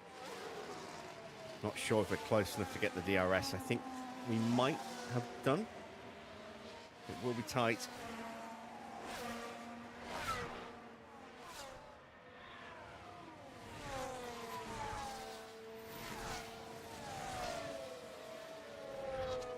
Nope, we didn't. Rear wing has not opened. But we will get ourselves nice and close for a possible attempt into turn 1 now.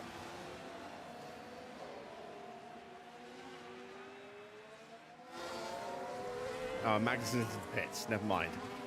He is boxed already, just 8 laps in before he's changing in those tyres. Let's see what he puts on.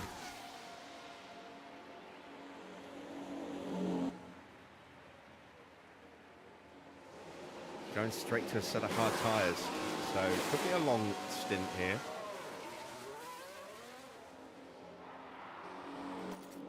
Could still turn that into a 2-stop. And I do think, given how early he stopped, it is more likely to be a 3.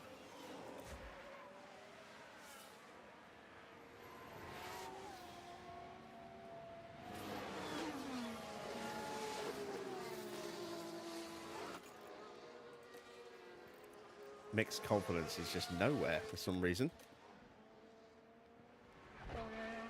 Teo's is better.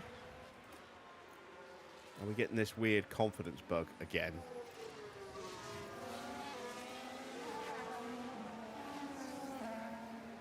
This is the frustration of playing on one system and then moving over to a different system.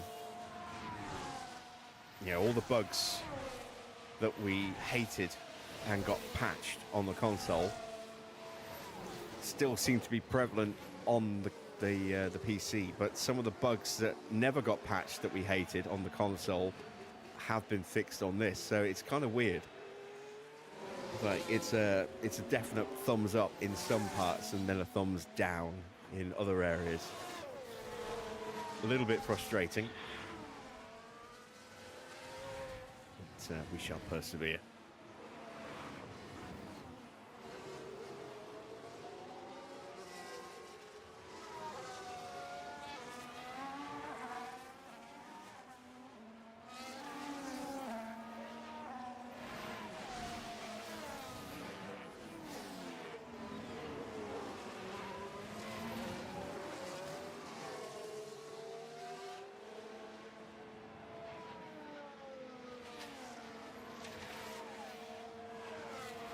Sargent is closing into the back of Ocon, but Sargent is going to be hitting the pits any moment. Maybe this lap, maybe the next lap. I would think probably more likely next lap. So he's going to be pushing with whatever he's got left for his in lap. Mick is in range for DRS.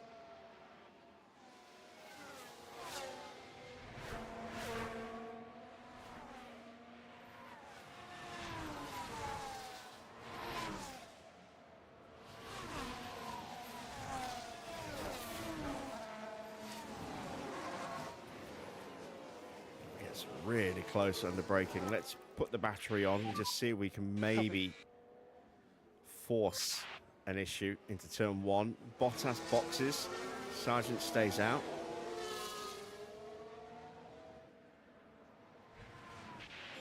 I don't think we're close enough to have a go at Logan. No, we're not. This is going to be Sargent's in lap as well, so he's going to be pushing with whatever is left. But if we can get close to him, we can maybe force him to drop out of the range of Ocon, which will then give us an opportunity on the back straight. Assuming we don't catch him before then, let's actually go into top up. Save some battery for that run. We have brokered that gap now.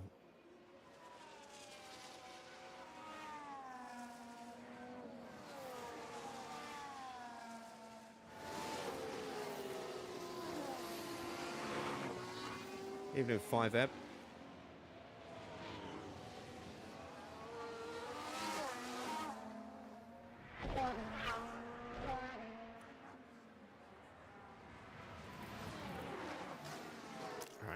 We'll have another crack here. Copy. Porsche is potentially close enough as well, but I don't think he'll get there. How are the tires? Oh, damn it. Did not mean to do that. We did get through. Sargent has stayed out. Meant to change the camera view. There's the overtake. What I meant to do was that. It's too late now. But Sargent stayed out. So Porsche will have an overtake opportunity of his own. That's nice. That'll give him a little extra confidence.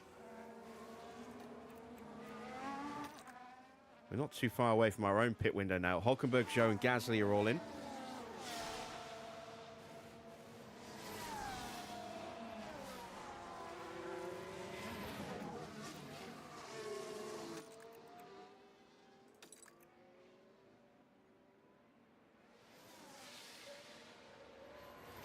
Let's not bash the lady drivers. There are plenty of really bad male drivers out there as well.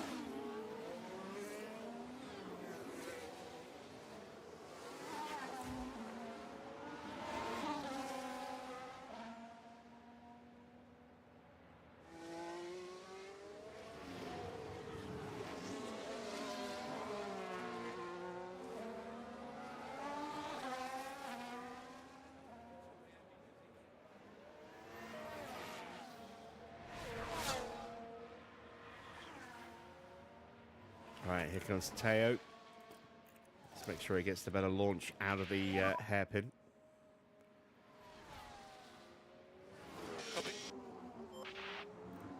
Oh, big lockup for Logan Sargent there.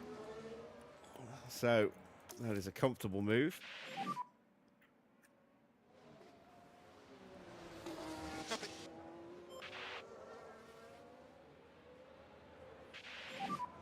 You ready?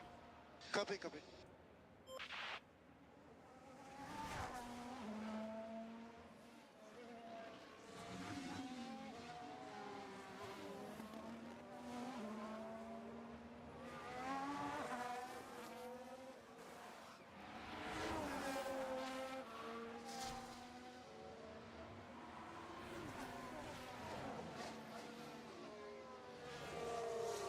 All right, we've got Ricardo out of the pits right behind us. We're into our pit window now.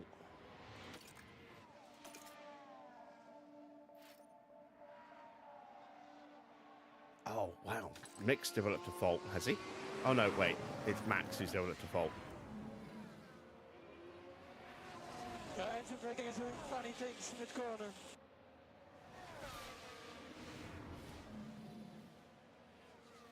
I thought that was Mick with an issue for a second then.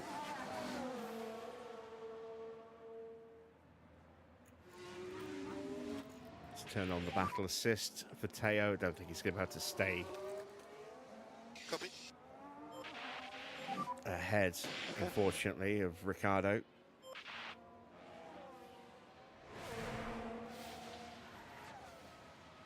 There's definitely a much better car than us. Both of them qualified in the top 10. It's Yuki boxes now.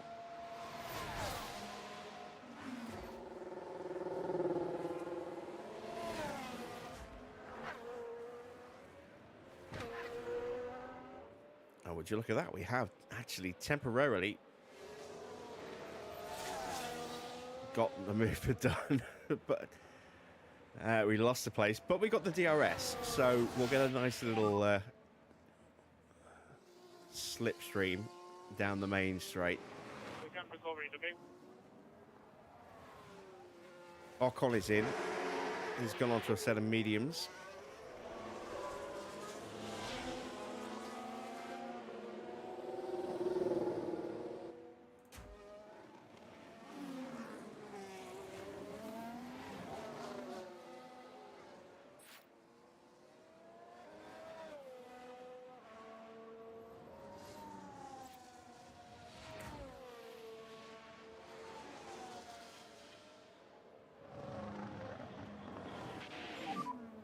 Okay, copy, good.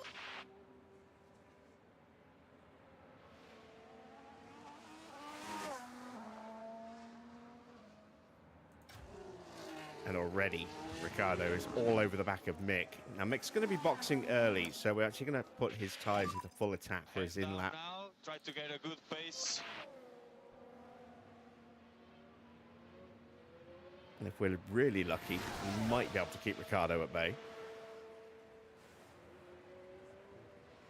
Still got a fair bit of fuel to save. Gasly picks up a fault. That's a wear issue, I think, for Gasly. Why the engine feels really slow.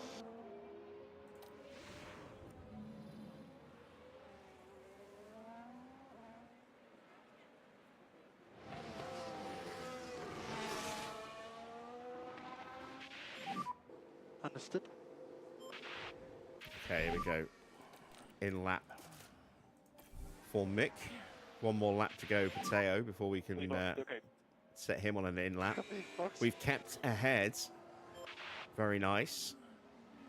Ricciardo and Alonso have popped out just in front of Teo.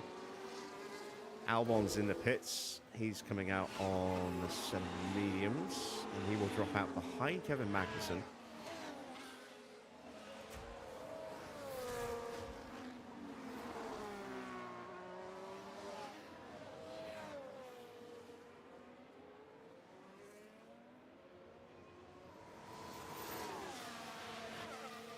And we're definitely doing harm to Ricciardo's race. But we're under no obligation to let him through.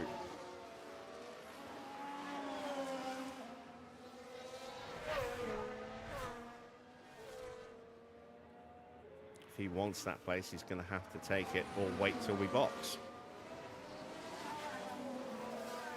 Max is in.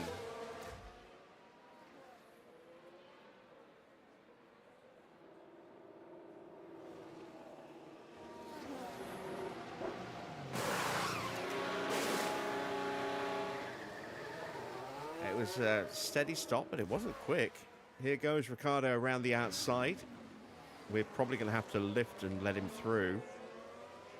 Or are we? No, we've blocked him off again. And now we'll dive straight into the pit lane. There we go. So, yeah, that really, really hurt Ricciardo for a couple of laps there.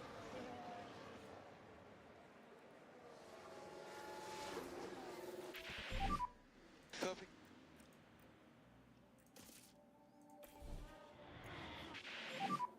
Box, box. Box. Now let's see what kind of time we can get with our own stop. 2.7. It's not bad, but it's not great. Watch out the line. It's just on the leaderboard at the moment, but it won't be. When you look at the times here, this is going to be more consistent with what we're going to see as the race progresses. And these times are just going to get pushed further and further down. We are out in front of Logan Sargent, behind Joe. Not by a massive amount. And we have a decent amount of battery with Mick and brand new tyres. So a chance to try and move forward, even if it is initially just one place.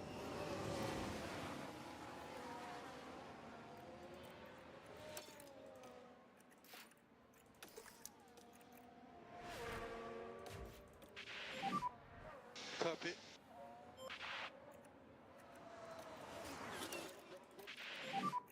The main thing is the warm-up on this tire. See if we Okay? can make sure, if at all possible, to stay ahead of Logan here.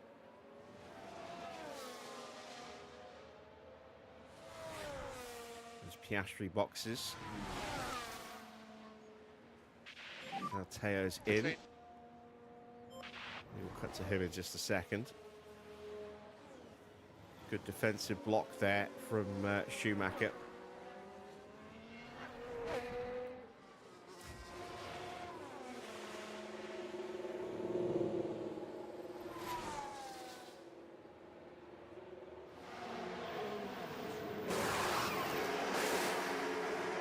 Oh, that's a nice stop. 2.48. That's quick.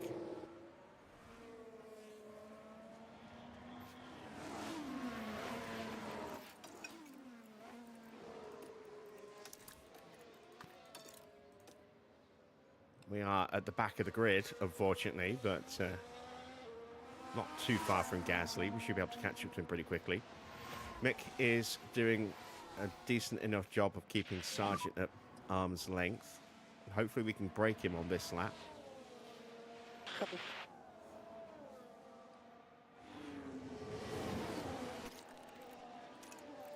And there you see we're second now with that time, although we have bumped Mick off the board.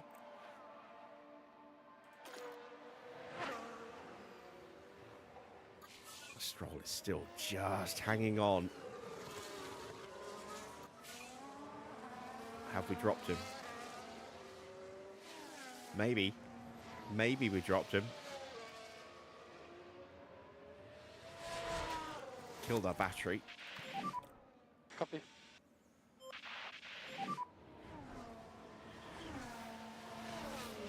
Yeah, his rear wing is closed, so we did just about drop him. We've almost caught back up to Zhou as well. It's a shame we ran out of battery. That might give Logan a chance to get back in. Not yet. Chance for Teo. Copy. To put a move on Pierre here.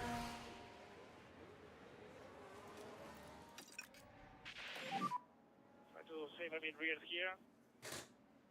Copy that.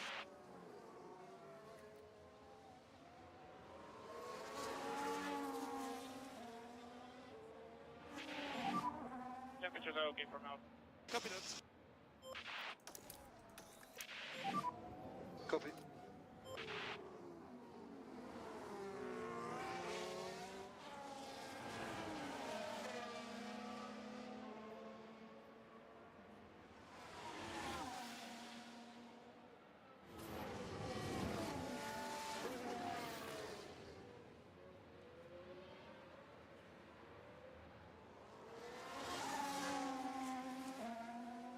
We are just about hanging on to Zhou. Sargent is all over us again. But here's our chance to get past Gasly. We need to jump on this. You know what to do. Copy that.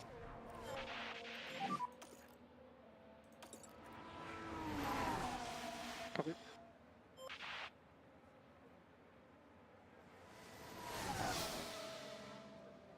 And there we go. Easy move in the braking zone. And now we have to go chasing down Logan Sargent. Keep doing But what you were doing. I need to disappear for a few minutes. Nature is calling. I must answer. So I will be right back.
All right, apologies for that, but we are just about ready to get back underway.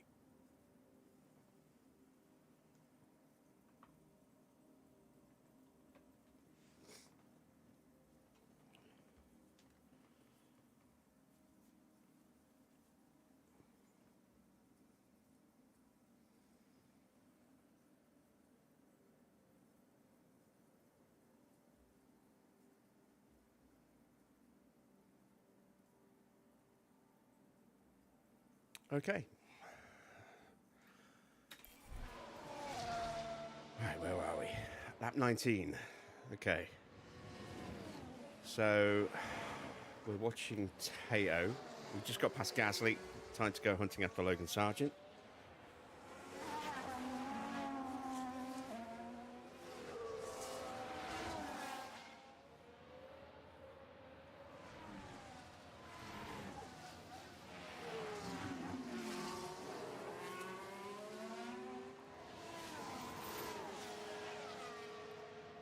We have got that breakaway already.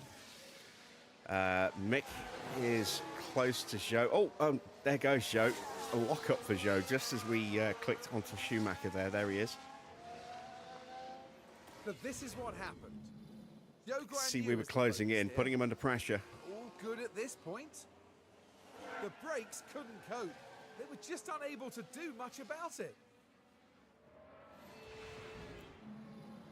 And that moves us through, but also now, unfortunately, this is a little vulnerable to Logan Sargent.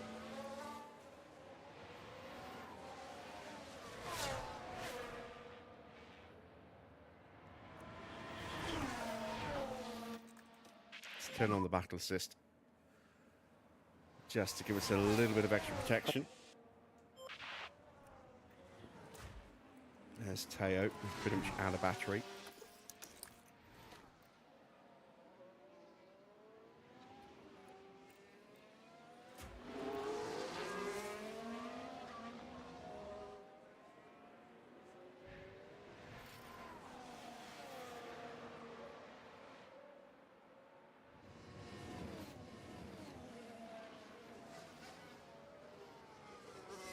And that is the death knell for Logan Sargent. Is the engine okay? Big issue with the engine.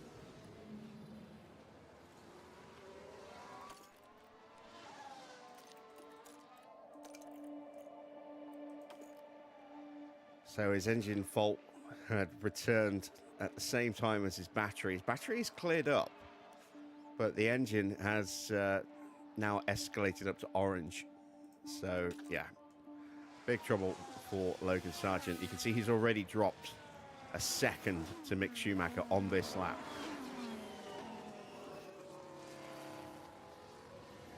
Oh, Max also having some issues.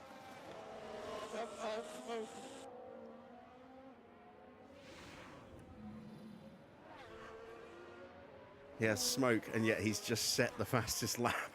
136.2. Did he push the car so hard that it just said, no, knock it off. I can't handle that kind of pace.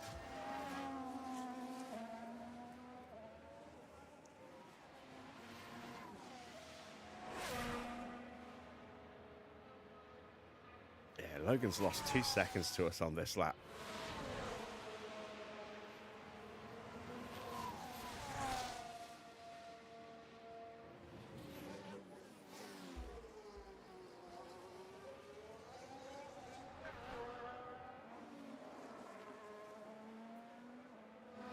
You can see Zhou's all over him already.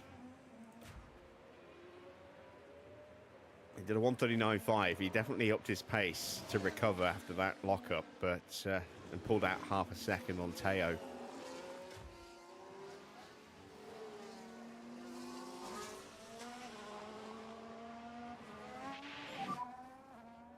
We took about half a second or so, 0.6 of a second out of Ocon on that last lap. Do need Pourchaire's pace up. Sets a new personal best in the first sector. His confidence is still in high, just about. right on board with him.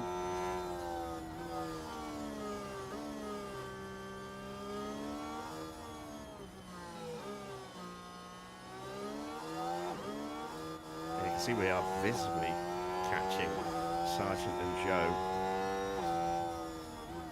I think that's partly down to a better lap for Teo, partly down to a really bad lap again for Sargent, and Joe is stuck behind him.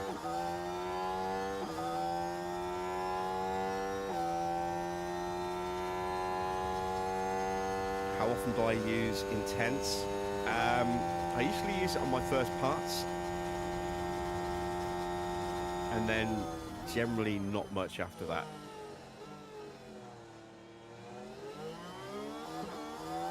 So like the first new wing, the first new side pod, chassis, underfloor, so on and so forth, they usually get an intense one. And then after that, I don't generally tend to do it because the cost becomes prohibitive at that point, especially with the wings. Wings on intense cost like 5.5 million each. 5.4, I think it is. It's not so bad for chassis, underfloor, suspensions, they're all 3 mil. But wings, 5.4 on intense, 1.8 normally, and then 1 mil normally for everything else. But as a general rule of thumb, first new part for each area of the car gets an intense build, and then it's just normal after that. And depending on the research, you know, the regs for the next season, I will maybe split the development and go 50-50 on 2 different parts with the ATR in design phase if the regs aren't too bad or they're not really all that much of a change, like a 5% across the board or a 10% across the board. With a more substantial regulation change for the following season, what I will generally tend to do is then start pushing the ATR into research only.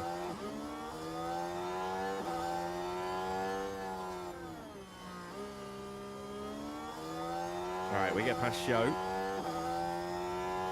Quite comfortably past Show, actually. We've now got a massive tyre offset. Good job. Couldn't quite get the move done on Sargent, but we're up to very high confidence now.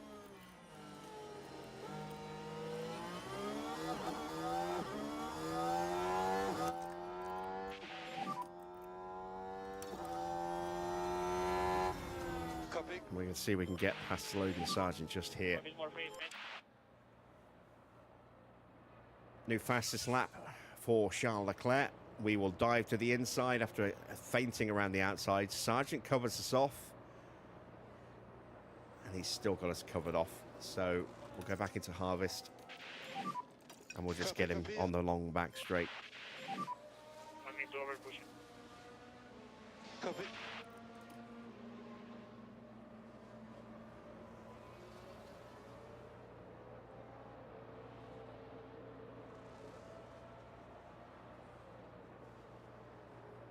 If you want me to take a look after the live stream, I can pop in a party and you can share screen, show me what you're talking about.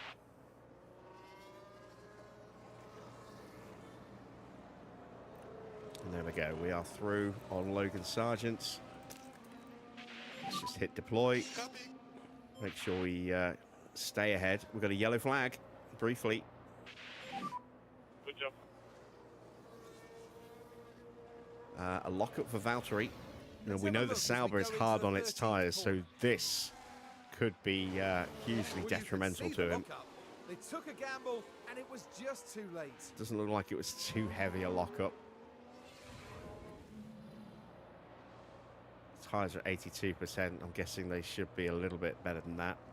He's definitely lost a little bit on his tyre life, but I wouldn't have thought it was a monstrously big amount. Mick closing in on Ocon. Gaps down to just 1.3 seconds. Porsche now should be in peak, and he is, just. I expect he'll pull away from Logan Sargent pretty quickly on this lap.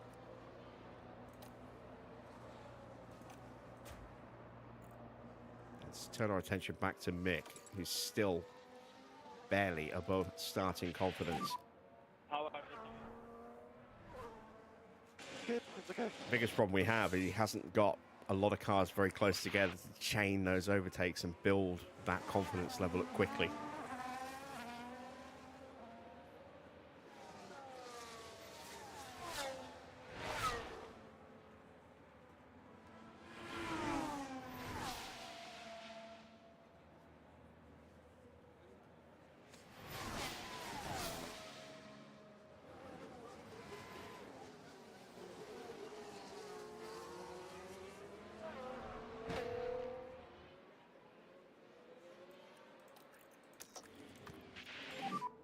Can we get him into turn one?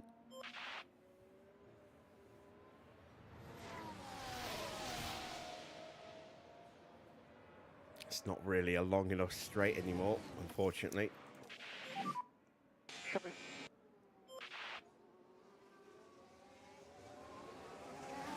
So we've got one clear-cut overtaking opportunity, and it's this long back straight. That's it. And then this becomes more of a 50-50 opportunity, depending on the circumstances.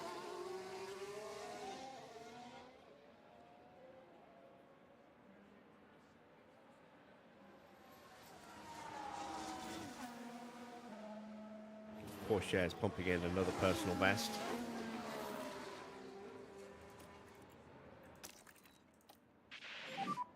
Copy.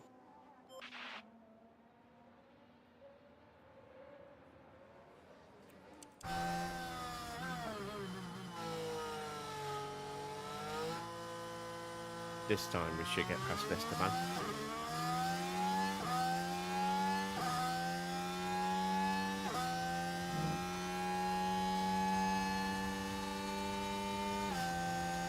Another personal best sector for Porsche.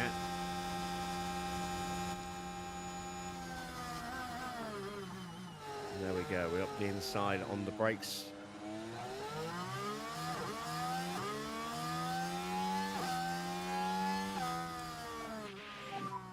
Good job. Now we need to push a little bit. We haven't had any kind of safety car yet.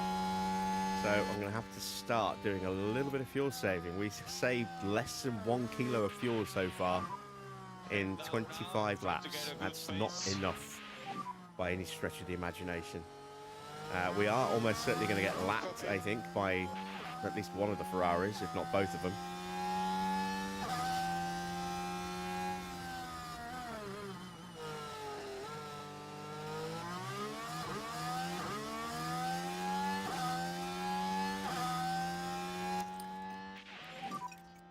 Copy.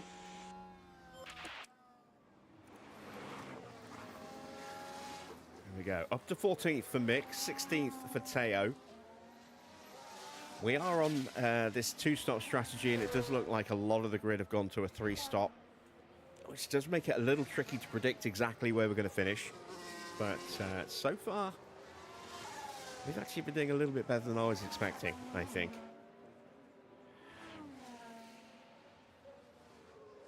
Maybe running quite light on fuel helped in those early laps, I'm not sure. I think really to get a good benefit, we would have had to been massively underfueled, and then it's just a race of nothing but fuel saving.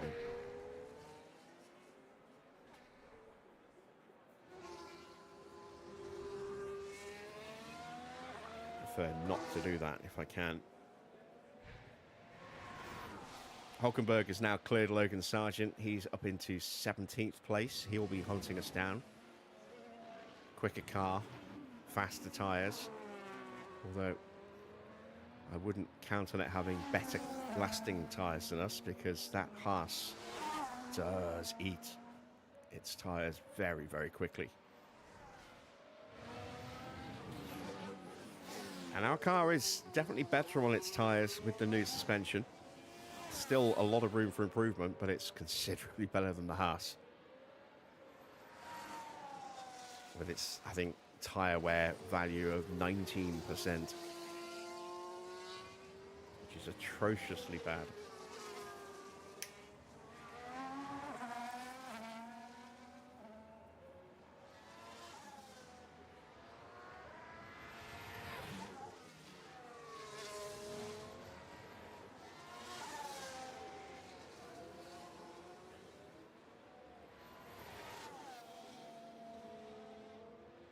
Yuki Tsunoda into the pits.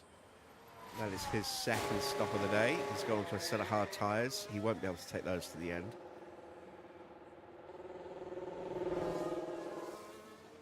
Almost at the half distance point now. End of lap 28 will be there.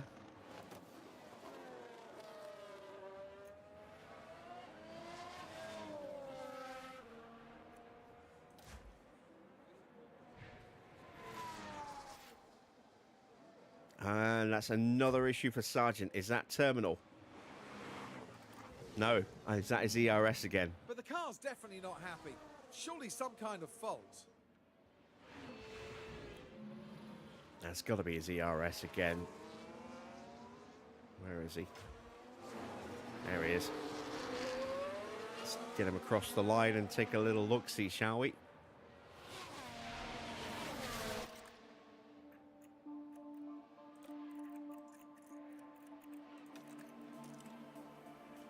Yeah, his battery's playing up again. Dear, dear. Look at his pace. Second his engine dropped, it just, boom, there, hit him for 9/10, 8/10. Consistently. As soon as that escalation on his engine fault occurred.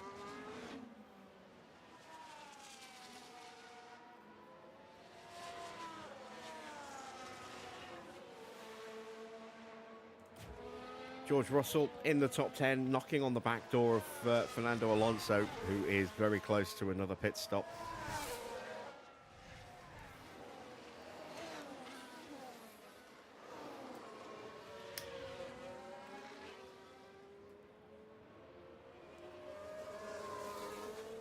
This is the closest battle anywhere on track right now.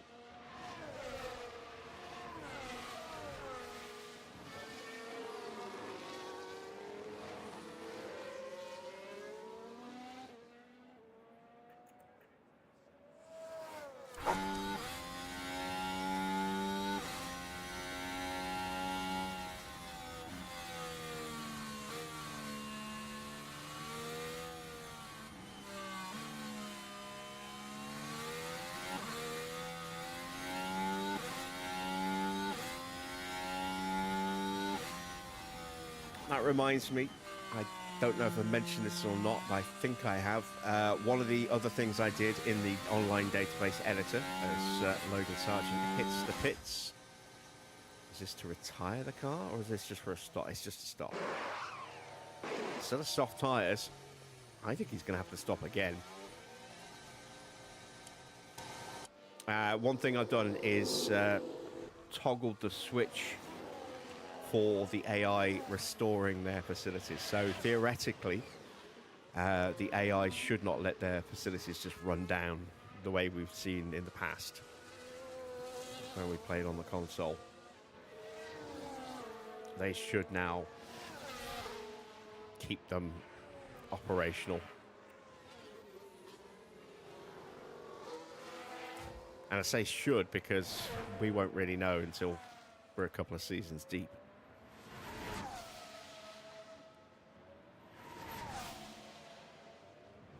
And then we'll take a sneak peek at the end of season 2 and just take a quick look and see if the facilities are being maintained. If they're not, then we'll have to see if we can do something to fix that somehow.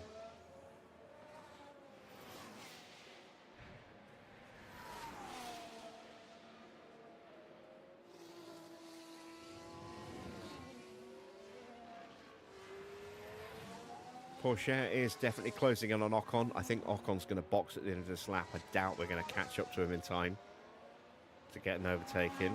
confidence will have bled away a bit. We're back down into just high confidence. Mick is going to still be at starting level. Our engineers still don't have a strong relationship with our drivers, so that confidence that they do gain does tend to bleed away a little bit quicker. But as the bond builds up between them, theoretically, we won't lose as much. We'll gain more, and it should hopefully, I think, stay around a little bit quicker, a bit longer as well. Come on. Alonso boxes. That promotes George up into 9th place. Stroll has caught the back of Lewis Hamilton. Those two will both be stopping very soon. Let's see what Alonso's going on to. Set of hard tyres, and that could well take him to the end of the race. So that might be it for Fernando.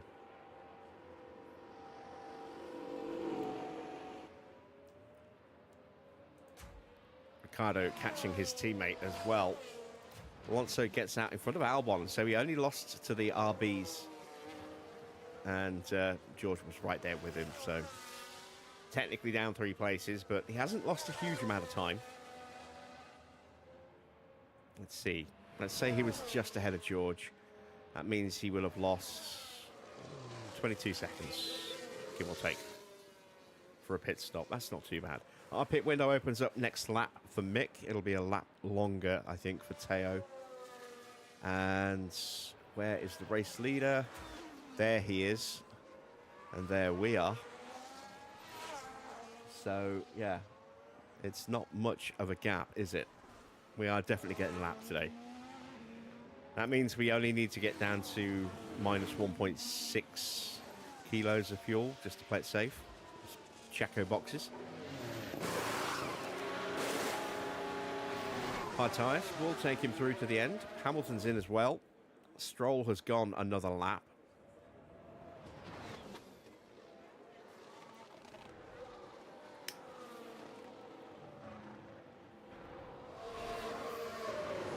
He's also going on to hard tyres. That's a pretty decent stop for Mercedes there. There's a chance that Hamilton could hold position against Stroll. Stroll's going to go for the overcut. I expect him to box at the end of this lap. Let's keep an eye on Lance Stroll. Hamilton gets out in front of Alonso. So Alonso, he's closed right up, but he was not able to undercut Hamilton.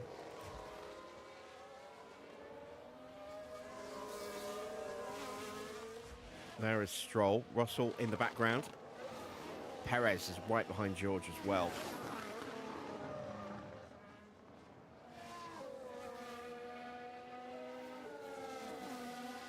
Ocon boxed is out in 19th place.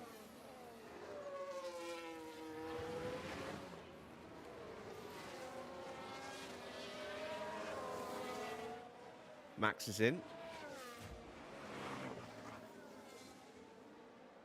Lost his fastest lap crown to Lando Norris, but it looks like his fault was cleared up at least.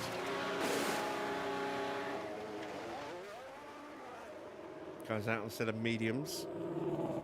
Probably can make it to the end on those. I mean, tyre wear's better than us, so yeah, I think he can probably go to the end.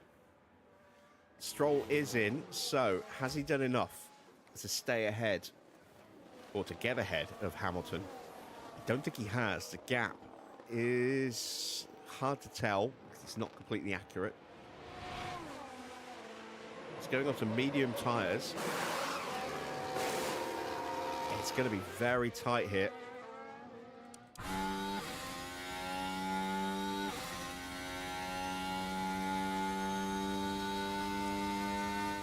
Oh, it's not even close in the end. Alonso's jumped his teammate.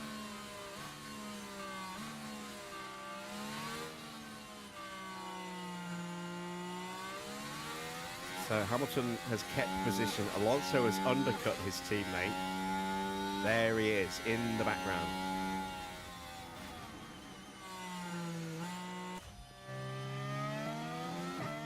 Yuki is past Ricciardo and a long way ahead of him. All over the back of George, who still needs to stop. So he needs to clear him quickly and should do here. Hulkenberg has caught up to the back of Teo. And we're getting lapped.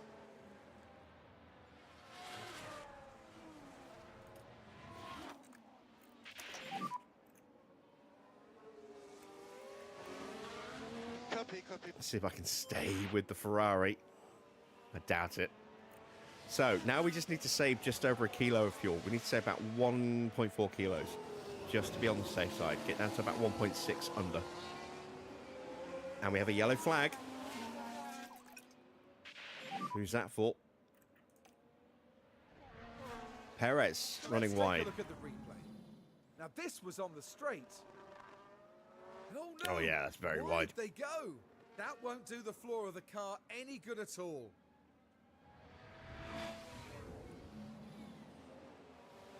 At least it was only the tarmac runoff though, and not the gravel. That Ferrari's long gone. Look.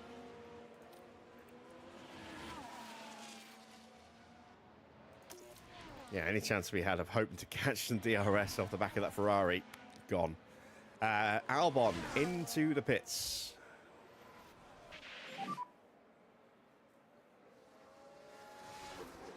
Copy. Mick goes through.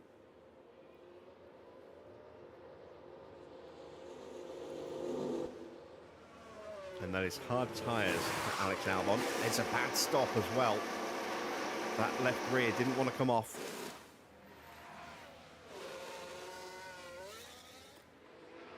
Something's not gone right in the pits.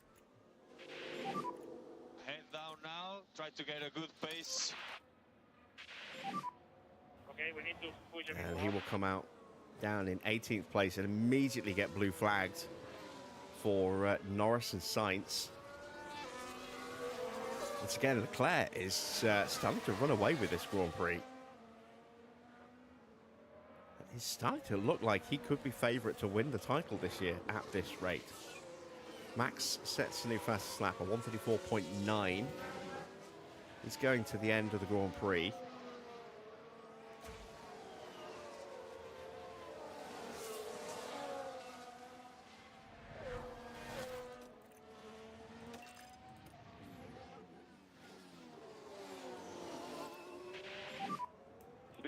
Big push now. Okay, copy.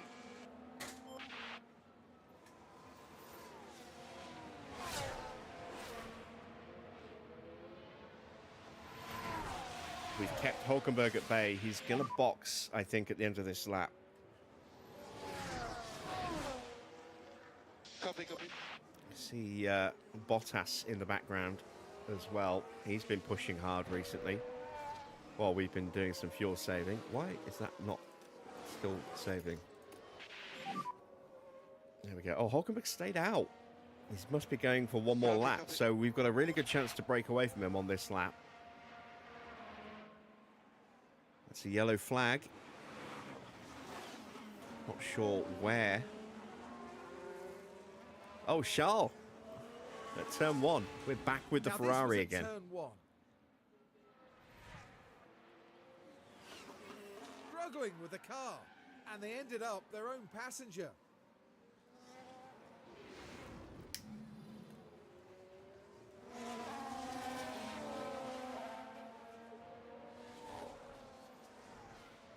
Can we stay with him?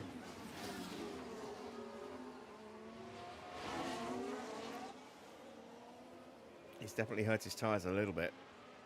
He still had the legs on us, though. We have dropped Hulkenberg now.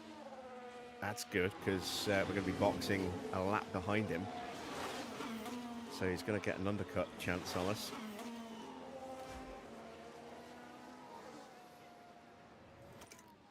Let's bring Mick in this lap. Box now. In fact, actually, no. Let's go one more lap with Mick. Cool down. Cool down. It's a big enough gap. We can box him and Teo together on the next lap and still have Box. plenty of spare time in case there's a mistake. We've got a 15-second gap between them.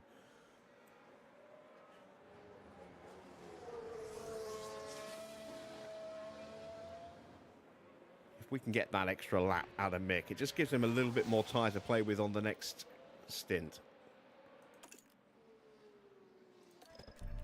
So he will box this lap for a new set of tyres. Block now. Copy for box. Hulkenberg's in. There is the instruction for Teo. Box, box.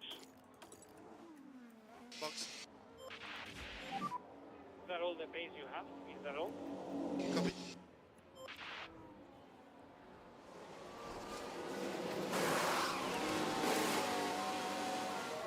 That's a decent stop for Nico.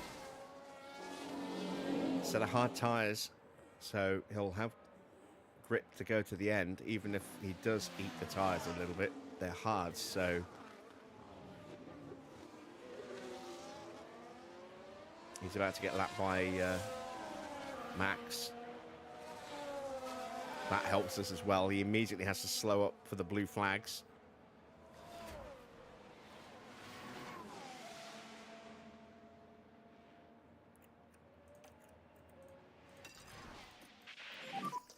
Big push now. Copy. Copy. And we're not too far away from being able to stop fuel saving now as well. Lap 37 for Teo Pourchaire. Still lap 36 for Mick, although he's about to get lapped now. Assuming that Leclerc goes through.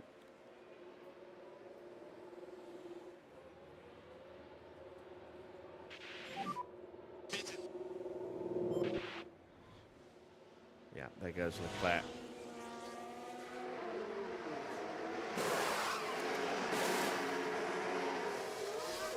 Not a bad stop, 2.7.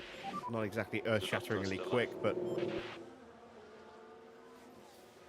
Mick's not getting on the leaderboard tonight. He's still got that really good stop from Pourchaire earlier, which is just as well, because that one wasn't any better. That was a couple of tenths slower. And we will get out just in front of Hulkenberg. Oh, that worked out beautifully.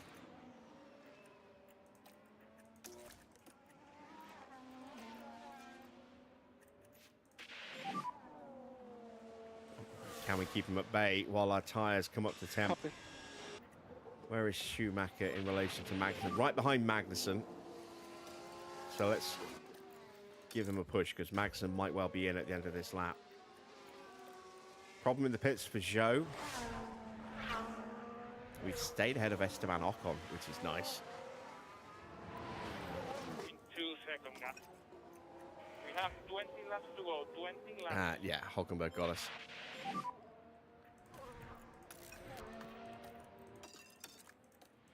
Focus on yourself. Let's try and get him back.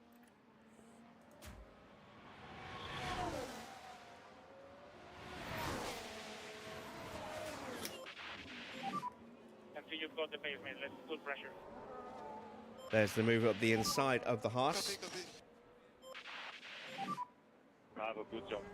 Lovely stuff.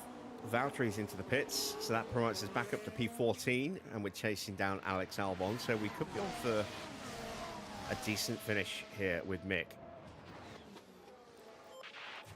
Pourchaire, as long as he finishes in the top 18, that's all that matters. Hulkenberg's gone. I forgot to turn the battery all the way up. I thought I'd put it on deploy, put it on neutral. Copy. Copy. We do get out ahead of Valtteri, who's still in his pit box.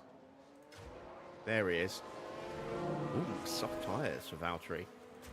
I don't know if he can make soft tyres last from there, unless he looks after him, because that Sauber will eat its tyres if he pushes too hard. That also has very bad tyre wear.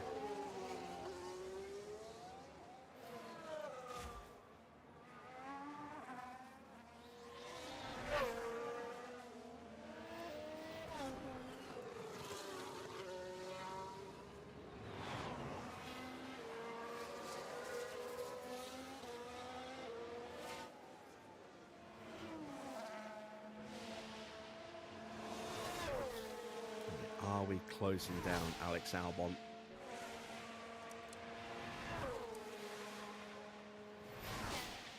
Tenth up so far. Max is on another personal best flying lap look.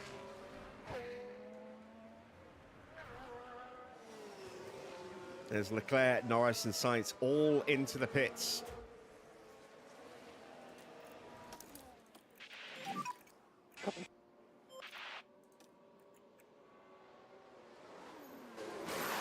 Ferrari have judged that very nicely. Very nicely. Soft tyres on for Carlos Sainz and for Lando Norris and for Charles Leclerc. Max has gone through, did a 134.3. Is that a new fastest lap? Yes, it is. We have a yellow flag somewhere in Sector 1. It's a crash. It's Max. No. Idiot. You pushed him off the track. You literally It's not rammed him going off the way track. The team had hoped today. That is for sure.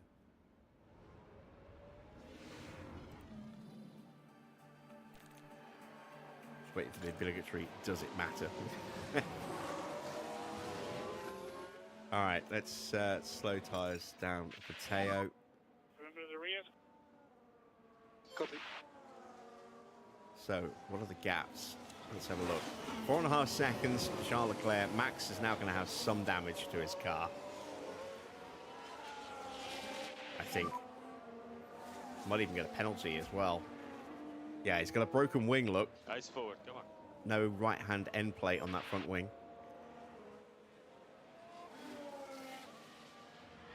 Did he get away with a penalty there?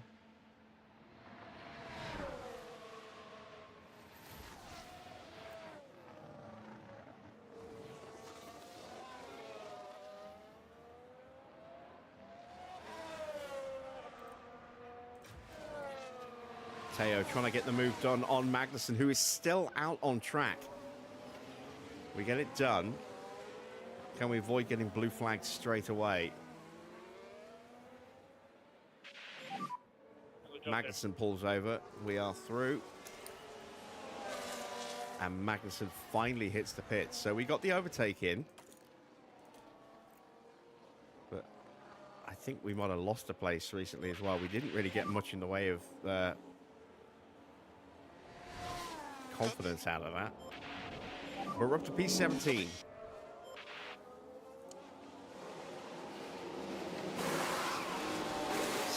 Seconds, 5 seconds, wait for the timing to sort itself out.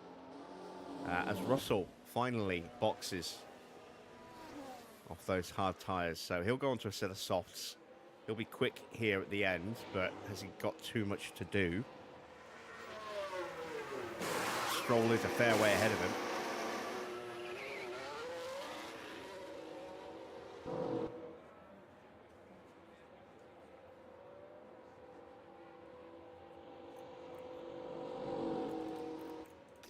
Do a bit more fuel saving with Schumacher. We have been blue flagged by Perez now.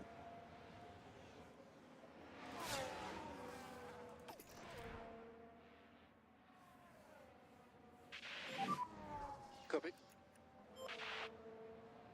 But we're on target. We needed 18th or higher. We're in 17th. Mick also needed 18th or higher. He's all the way up in 14th right now. And comprehensively outperforming Porsche yet again. Now, some of that's going to be down to the difference in underfloors, but it's not a monstrous improvement in performance. So, for whatever reason, Mick is just out driving his teammate at the moment. It's good for Mick. Logan Sargent hits the pits.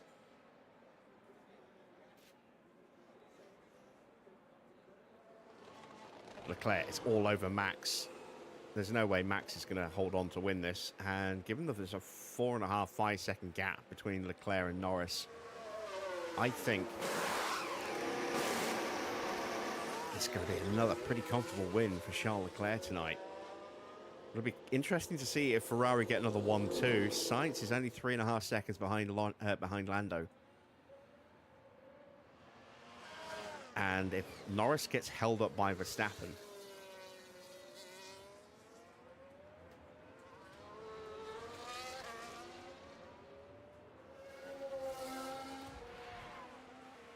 here is the pass for the lead.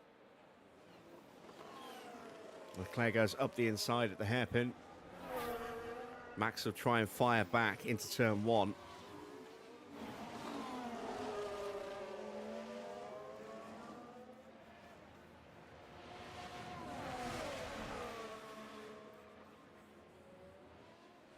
But he just can't even get to terms.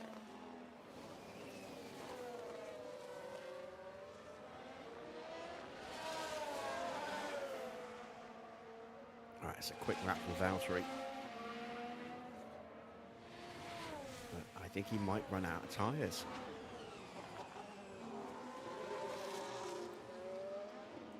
All right, we can stop fuel saving with Mick now.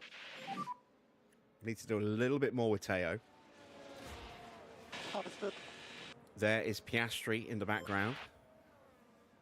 He's going to be on us pretty quickly. He's doing 1:35.9, so he's 1.4 seconds a lap quicker than us.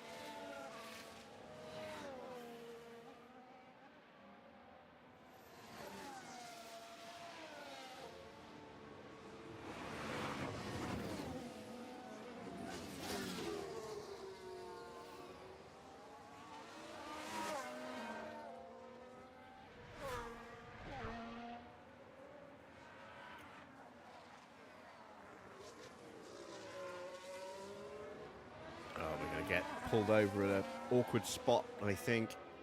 Yeah, on the banking.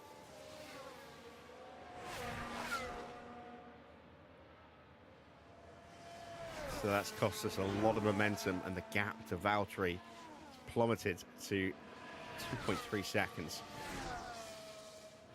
And closing rapidly.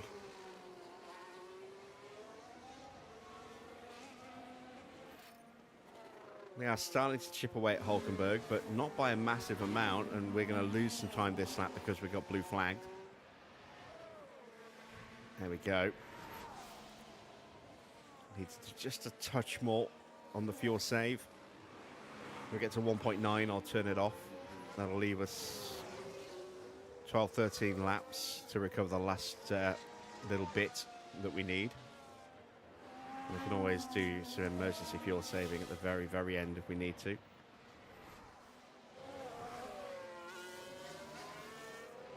Valtteri now just 1.3 seconds behind us. Let's turn the battle assist on in preparation for that. Okay.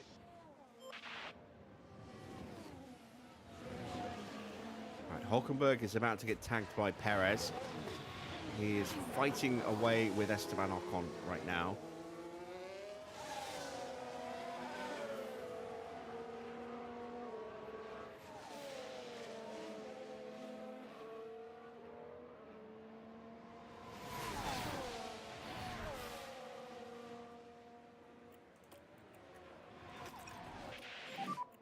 Copy that. As he makes a move up the inside. Can he hold the move?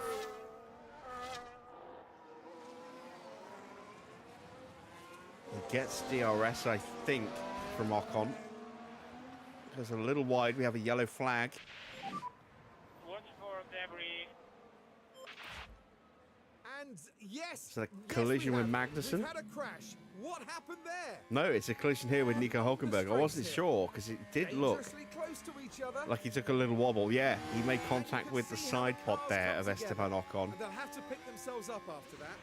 I don't think that's done any significant damage to either of them. And just like that,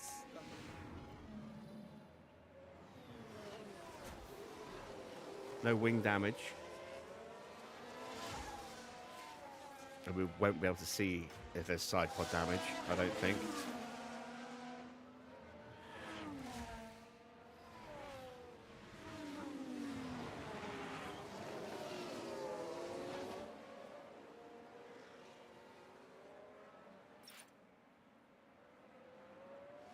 Yeah, there's no visible side pod damage there. No penalties given. Deemed a racing incident. We are just about keeping Valtteri at bay now that we're no longer fuel saving. Our pace is picked up again as well. Mick has caught Alex Albon.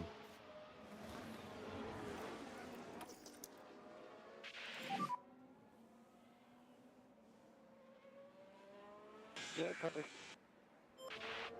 And this will be as high as we can go without retirements, because the gap from Albon to Ricciardo is half a minute, and we have 11 laps to go.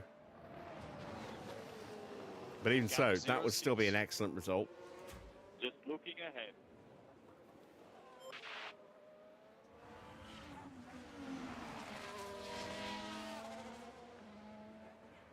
You can see Valtteri's tyres just giving up faster than ours are. This is why I wasn't sure whether he'd have enough rubber left to actually make it to the flag. He may well be risking a puncture if he tries to go the distance. If otherwise, he's going to have to stop, and it's going to drop him way down the order again. Well, I say way down the order. He'll drop behind Magnussen, but depending on how long he leaves it, he should still get out in front of Zhou.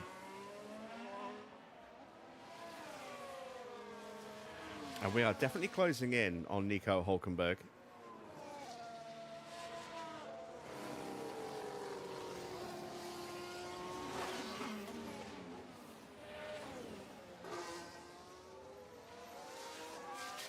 There they are.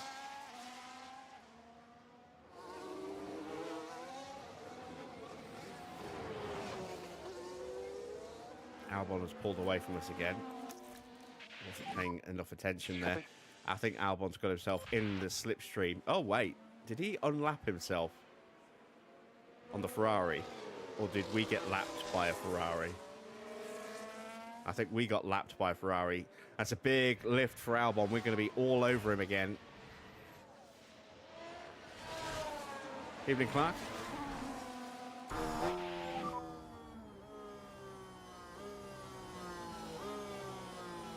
Gap 07. Try to keep going. Haven't needed you tonight. There's been no safety cars needed tonight. Not even a VSC.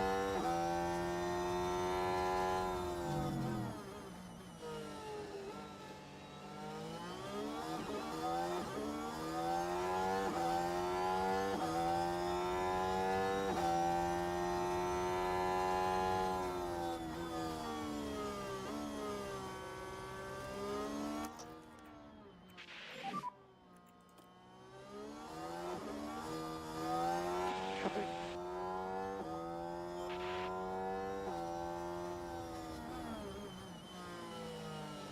Valtteri has now finally got himself in range of us, but we are almost in range of Ocon and Hulkenberg ourselves. Gap 1.1. Let's go, come on. Ice forward, come on.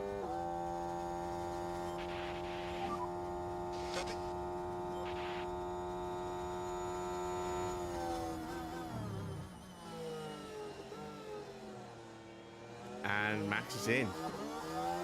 He's going to change that front wing.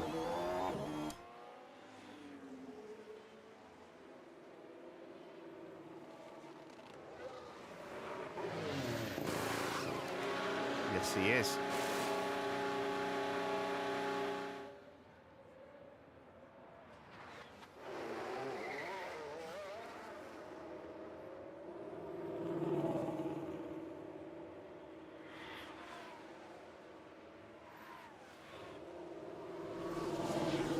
Did I get rest? Yeah, I went to bed about, I don't know, maybe 4:30, 5 in the morning, and then got up early afternoon.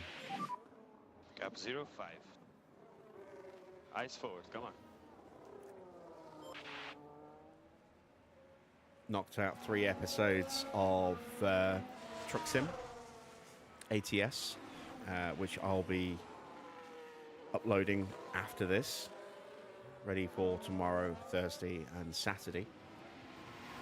And I do need to do a little bit more of the precinct.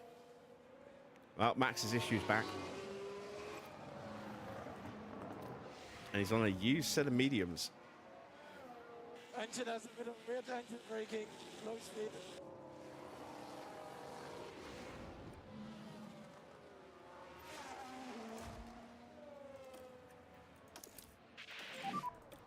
This is it. This is Mick's chance to get through on Alex. Hulkenberg has got me. No, wait. We've almost got Hulkenberg. Okay, copy. We get the move done on Alex Albon. We're going to give him DRS, so can we hold him back into turn 1? We have no battery, so we get a bad launch out of the corner.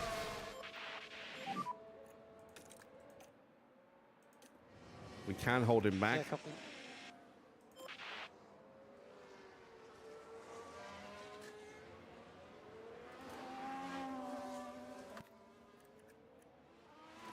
Let's see where Teo is. There he is, and we've got... Is that Verstappen?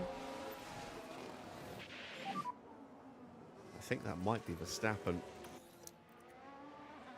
Yeah, it is. Just do your best. Copy. It's going to give Valtteri another crack at us.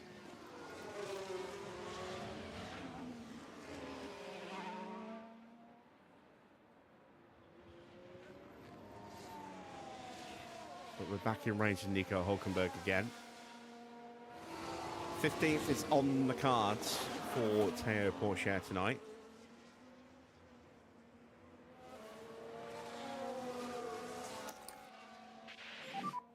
Copy that.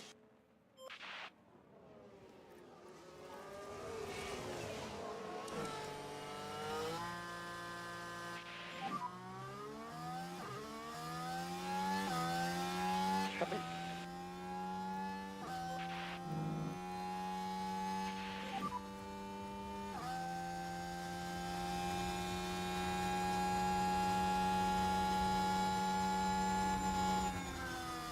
Just do your best. Come on. Couldn't quite get the move done, Copy. but we might have an opportunity into turn 1.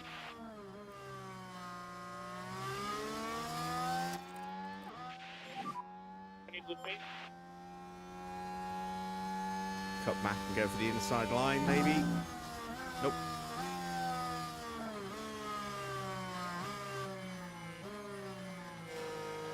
Let's get a little bit more battery in the car. Let's turn the tyre back down. Got to be wary because Valtteri's right behind us. Need the tires for long. Copy. There he is.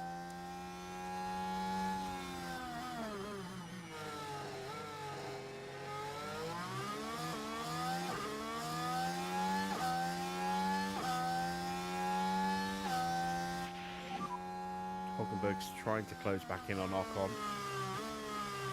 This is why we are getting some battery in the car. Now we're going to push it. Copy that. Let's see if we can slingshot past Hulkenberg straight onto the back of Ocon.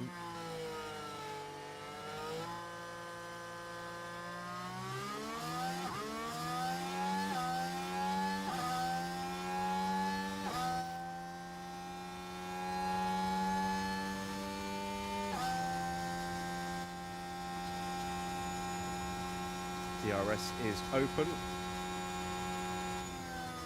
Go later on the brakes this time round. We are through. Dump that little bit of battery there and hope that we can now pull away from Hulkenberg. Copy.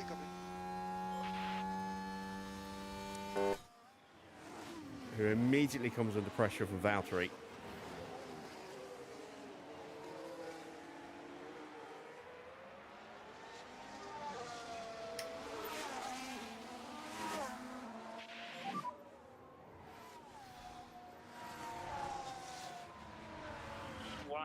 .4 ahead.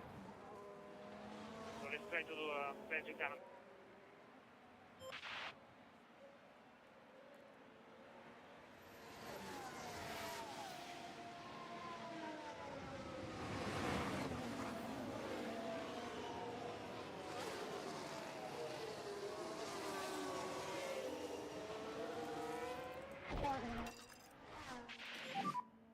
to get him. Get him.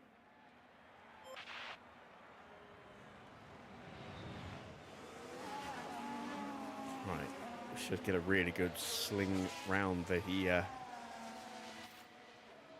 around this corner. And there we go. We are right in the wheel tracks of Ocon. DRS will open. We should get him nicely into turn 14. I think it's turn 14. There we go. We are through. Try to keep the tires cool. And that is as high as Porsche Air is going to get tonight without anyone in front retiring. Let's have a look at that. Let's have a look at the action. It's all at the final corner. It's there for the taking. Lovely bit of controlled braking And that there. sees them move to 15.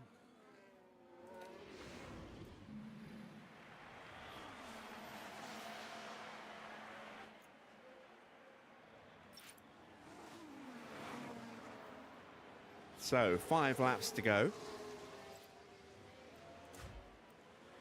Mick is now comfortably ahead of Albon, but is also 45 seconds now behind Ricciardo. Starting to feel the fronts a bit. And it looks like we're about to get blue flagged again. This time for Piastri.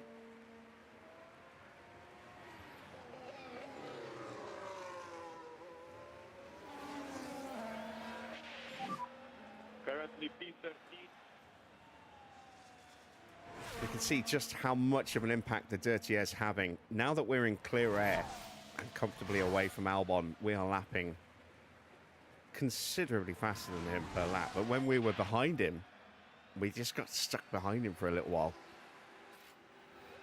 It's the same now. You can see we're comfortably clear of Ocon already. Yeah, it took a little while to get onto him. So the realistic racing mod is definitely doing what it says on the tin. It's making overtaking harder. Increasing the dirty air, reducing the immediate impact of the slipstream of the DRS. It's not changing their power, just how quickly they kick in. You have to be a bit more tactical with where you try and make your overtakes, and be more patient as well. But it does mean that rather than just slapping the battery on and turning the tyres up on the corner before, now you have to sort of start applying that pressure 2, 3, 4 corners in advance to set you up for the move that you want to make, which is more realistic. That's how drivers do it. They're always thinking 3 or 4 corners ahead.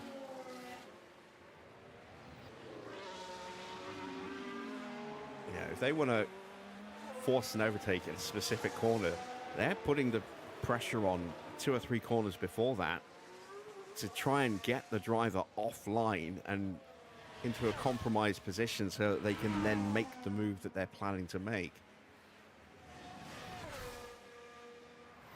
And we are now getting elements of that thanks to this mod.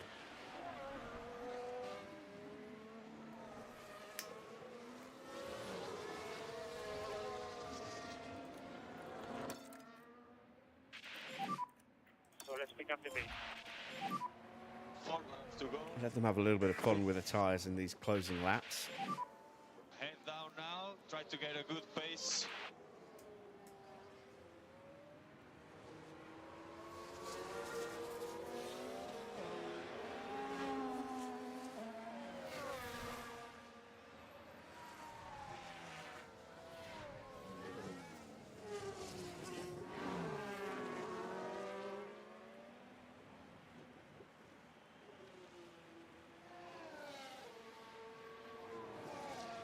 We have Verstappen coming up behind Schumacher.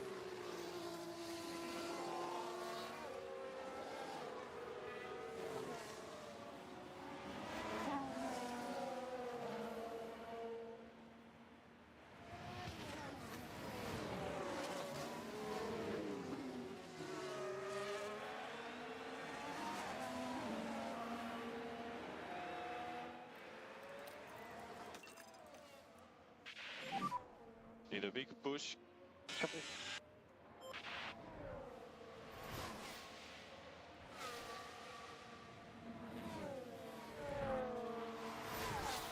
A nice healthy gap over Esteban Ocon now.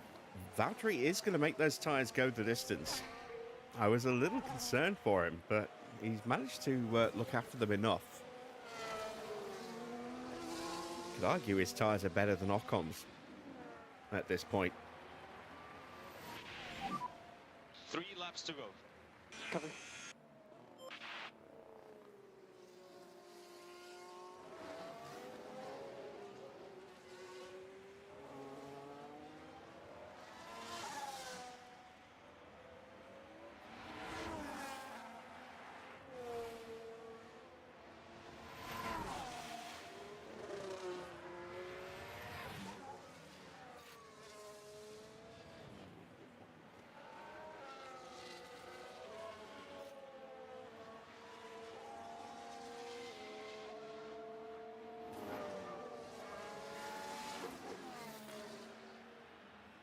But you can see as we continue to fall further and further behind Daniel Ricciardo, just how much work we still have to do to get this car into a position where it can challenge for a point, let alone points, plural.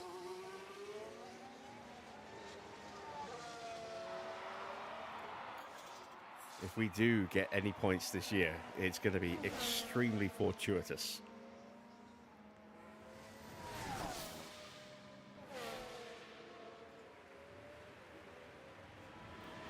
We can try and maximize our chances a little with strategy, but we are going to be relying on a lot of luck.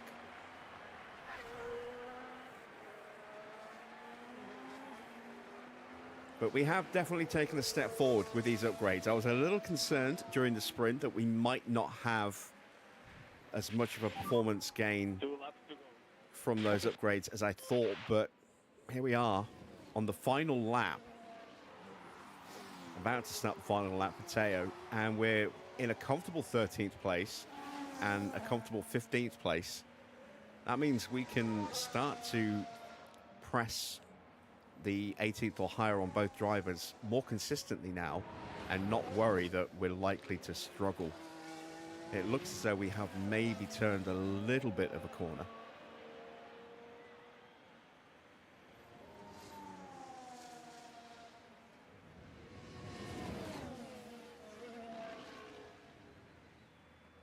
Things can change very, very quickly, though. Still need to put a second upgrade or a second underfloor onto Porsche. We still need to get the new side pods into manufacturing.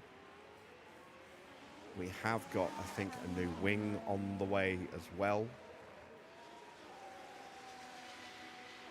Maybe a couple of new wings, actually. But there we go. It is another win. Where's my mouse? There. Another win for Charles Leclerc. A win for Charles Leclerc. Another comfortable win as well. He is looking very strong at the start of the season. What an amazing finish to a thrilling race. It's a real testament to their skill and the team's engineering. It is a 1-2 as well for Ferrari. Sainz held off Norris.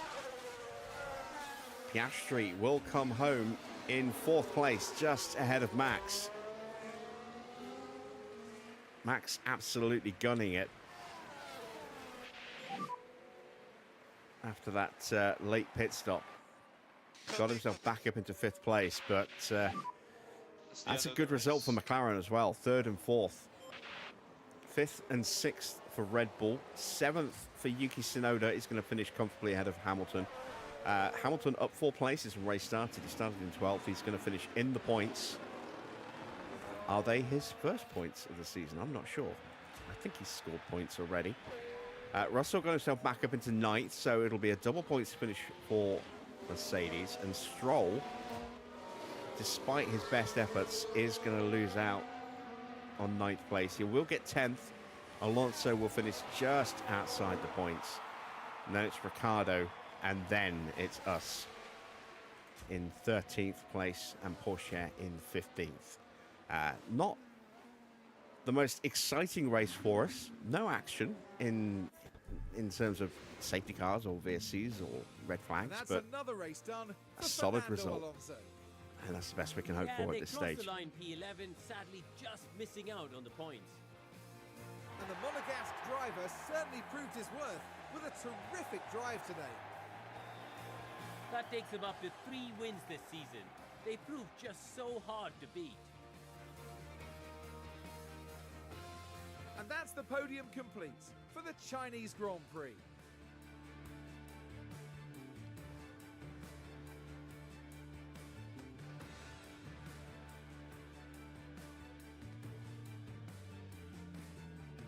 Well, Karun, how do you think they'll be feeling in the team garage at the end of that? Well, it was a bit of a mixed bag here. Some things went their way, but others didn't. I think their main target now will be finding some consistency for sure. Coming up next, the teams will be taking a trip to the Sunshine State. The Hard Rock Stadium is laying down the track for a captivating race at the Miami Grand Prix.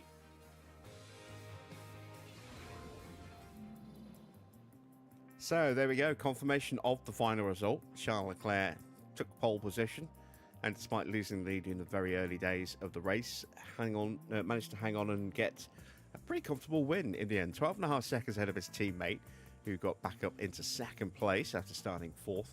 Lando Norris held on for third. Oscar up a couple of places to take fourth. Then it's Max from Perez. Perez down 4 places.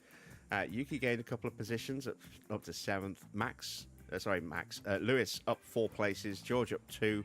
Lance down 3. Ricardo in 12th, down 4 places, with Alonso just dropping out of the points at the end. 7 places gained for both of our drivers. That's a very, very good result for us. Albon sandwiched in between us, and then it's Bottas in 16th. Hulkenberg 17th, 18th for Ocon, 19th for Magnussen, 20th for Zhou, Sargent down in 21st, and Gasly in 22nd. The last 3 were all 2 laps down in the end. Hulkenberg and Magnussen have got a car that has got some pace in it, but it is destroying its tyres at the moment, and that is hurting them. They can get their tyre wear sorted out, they can suddenly start being a threat for points on a much more consistent basis.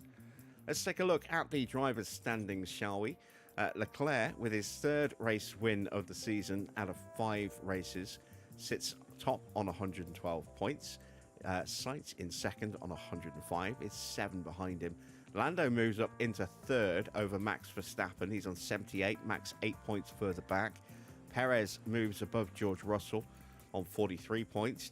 George down into 37 points after his 4 points today. And they see Oscar, his 16 points across the race and the sprint has moved him up into 7th place above Stroll and just 2 points behind George. Stroll has 21 points. Hamilton has 16, thanks to his 4 points. Alonso on 13. Then it's a bit of a gap after Yuki Tsunoda, tying with Alonso today.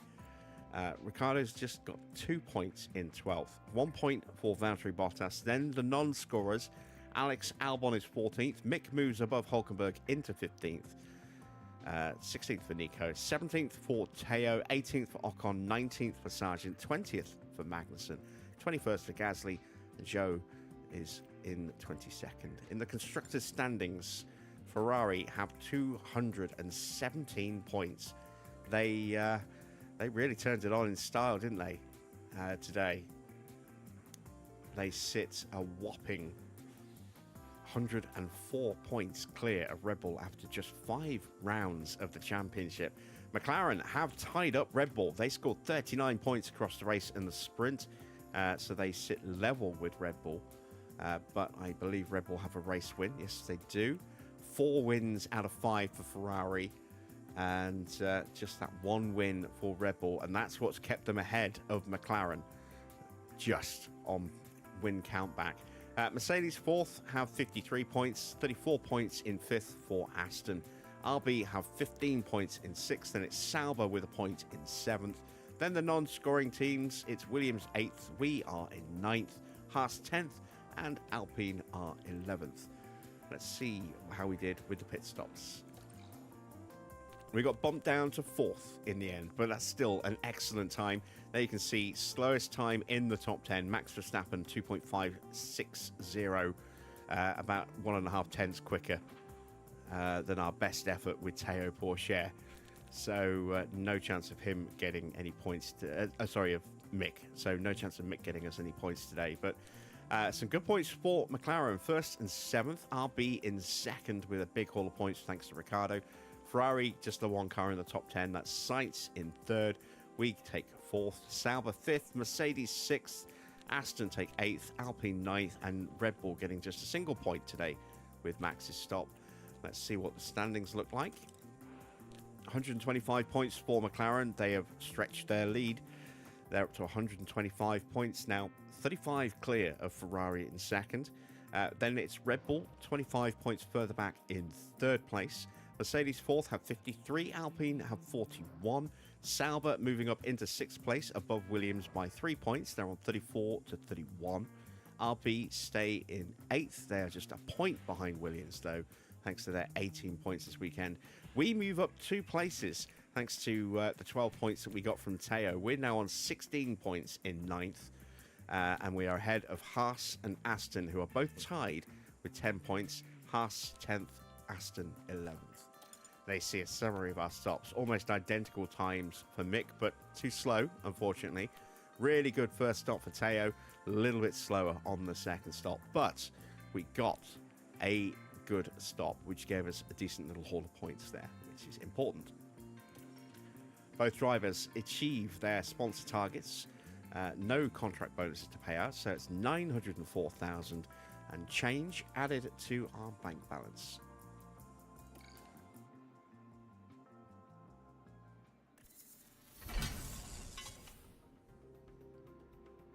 All right, we'll quickly drop an advert and then we'll start getting prepped for tomorrow. It's another sprint weekend tomorrow, so definitely got some work to do tonight.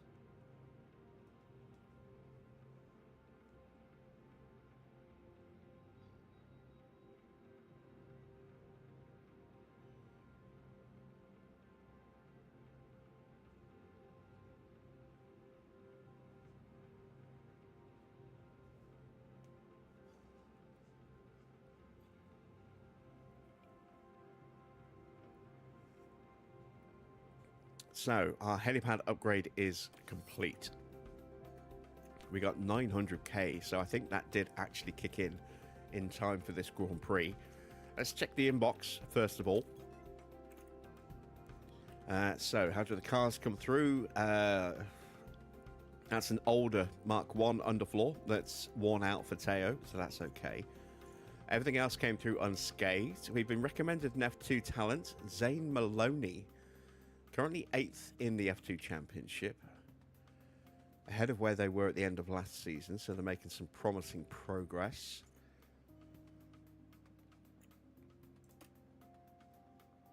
He's out of contract at the end of the year.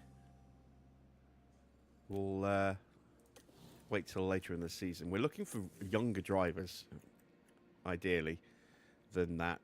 Drivers that we can really mould and shape ourselves. We are hoping to keep hold of Théo and Mick for a little while. Let's install the replacement there. Another one at medium risk. We're at medium risk on the wings and the side pod there as well with Théo's car. Mick's car also at risk. That underfloor starting to wear out. That may well break after Miami being a sprint weekend. And the side pods also at medium risk. This is where our backlog in manufacturing is really starting to hurt. To the point where I think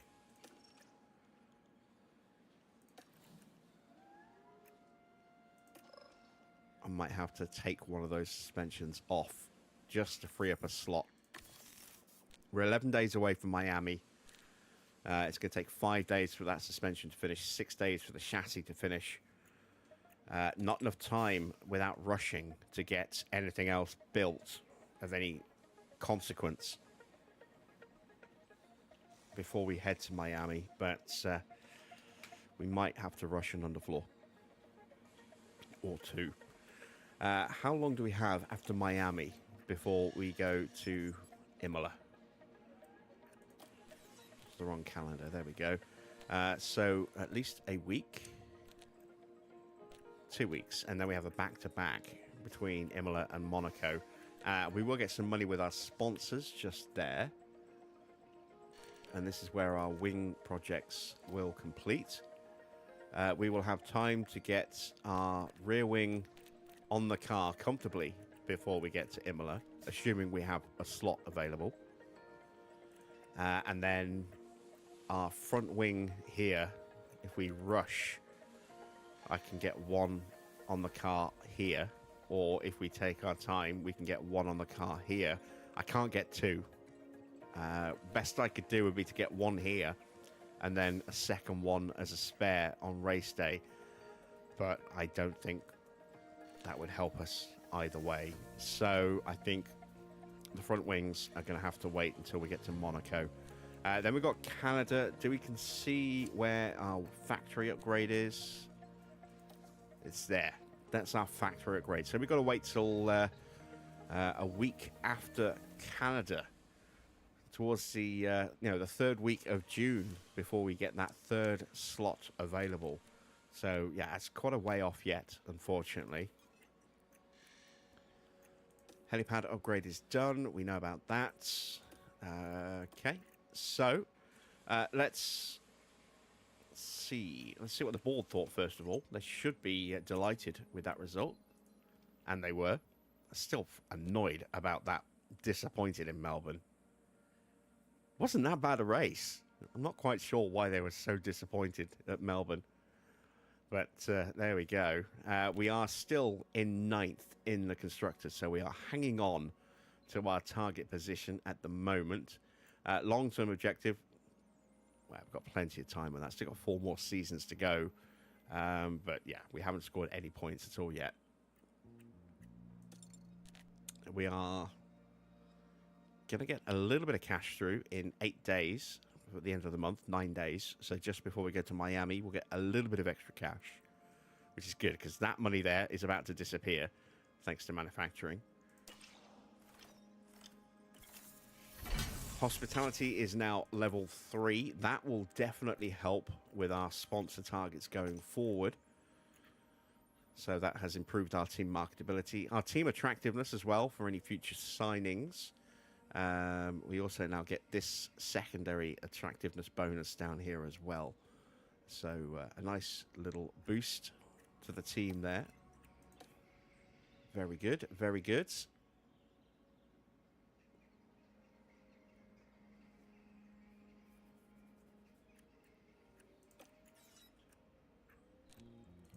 advanced time. Get this manufacturing done. Oh. Something in the inbox. Don't be the factory breaking down, please. That's just a warning about low stock on the floors. Whew. Okay, we're fine with that. Suspension is done. Let's go to car parts. We have a spare suspension. We have a spare chassis on the way. So, underfloor. Given that we only have one and it's starting to wear out, we do need to build more of these. We are 6 days from Miami. If I rush it, I can get one in 5 days. How much would it cost me to rush 2?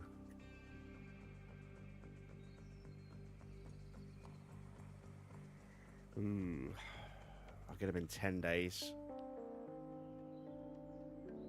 It will cost me an extra 400k, so that would be 1.2 mil. Let's rush just one.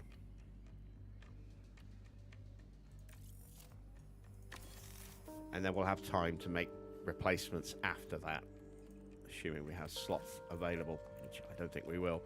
How long until the chassis upgrade comes through? 1 day. And then we can start building the side pods. Which is the other reason why I didn't go with 2 underfloors, so that we have some cash for that. Our tour center upgrade's done. That means we'll be getting the maximum of 92,000-ish a week from that. Very nice. There's our spare chassis. So we have 1 spare chassis. Let's start to build the side pods. You can see we'll get a nice little bit of extra engine cooling We'll gain some more downforce, a little bit of extra speed, and a touch of acceleration as well. Also takes an extra 1.5 kilos of weight off the car, which is quite nice. Again, that helps with the that acceleration. So let's see. These aren't going on the car till Imola. We need 2. I can't afford 2. I can only afford 1. So we'll at least get 1 started. They've been sitting there waiting to be built for a little while now, unfortunately. What is next? New ATR period about to drop as well, I think.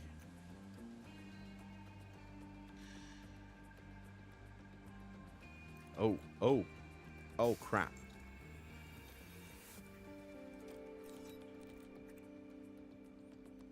Ah! Damn. No, wait. Have I used those hours? Whew. Yes. For a minute, I was like, oh, crap. We've got 1 day left, and I haven't used the hours. We have. I got thrown by that no research email.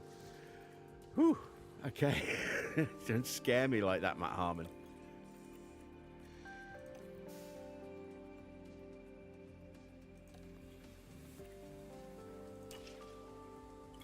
All right.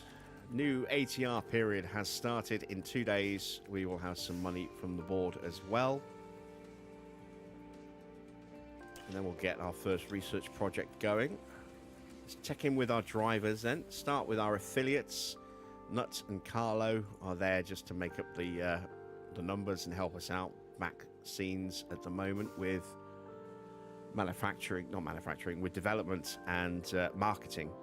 But it still has gained a point in control, a point in defending, and a point in accuracy. And a point in reactions, adaptability, and smoothness there. I think Carlo could potentially develop into a decent driver. And then Tuka. He's only been with us for a couple of weeks. He's already gained a point in adaptability and 2 points in smoothness. That's awesome. What about our main drivers? Oh, look at that. 3 points in cornering for Mick. What a great month for him. That's brilliant. We've got a point in smoothness there for Teo. Fantastic. He's also gained 2 points in overtaking and 2 points in reactions as well. So a really good month for both of our affiliates there. Both of our drivers, sorry. Let's see. In a very high development rate because of his mentality boost. That's awesome. Is Teo still in max? Yes, he is, thanks to his mentality boost. That's brilliant. That's really, really good that both of our drivers are getting that boost. Is our race sim getting a boost from sponsors? No, it's not. I know the Team Hub is, but that doesn't affect the drivers. Only that does. Although that does boost mentality, so maybe that's boosting the drive mentality. I don't know. Not too sure on that one. Everything in here is still okay. No need for us to worry about an upgrade anytime soon. We've got $500,000 because we just got a little bit of cash through from the start of a new week from our tour center. And then if we go one more day, now we get a little bit of extra cash from the board. About $1 million from the board. That means we can get our first research project done. So let's have a look. Regulation changes for next season is... what is the regulation change for next season?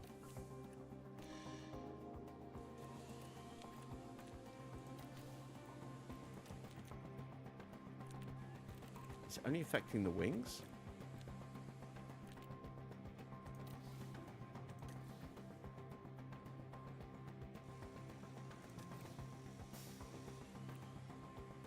Let's get back to our inbox.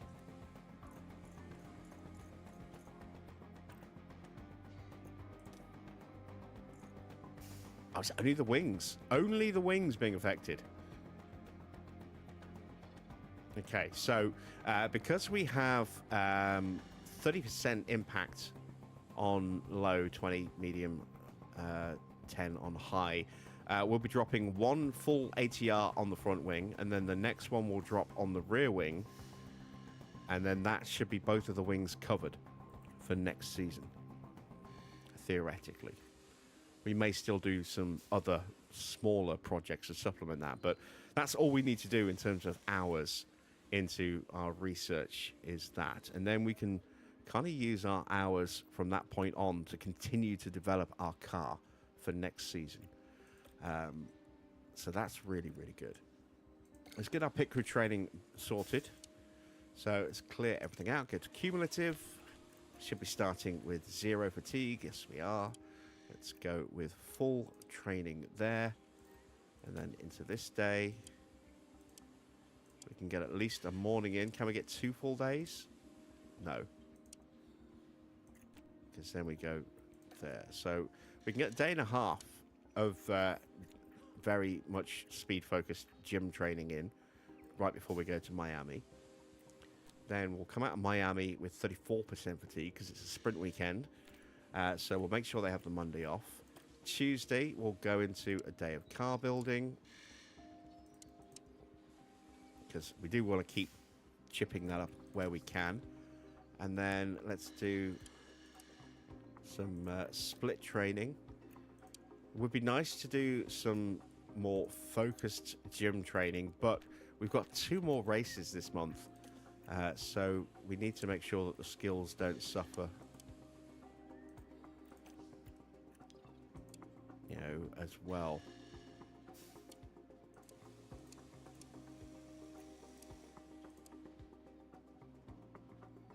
There we go. And what we can actually do is, if I've judged this right, we should, I think, be able to balance everything else out now.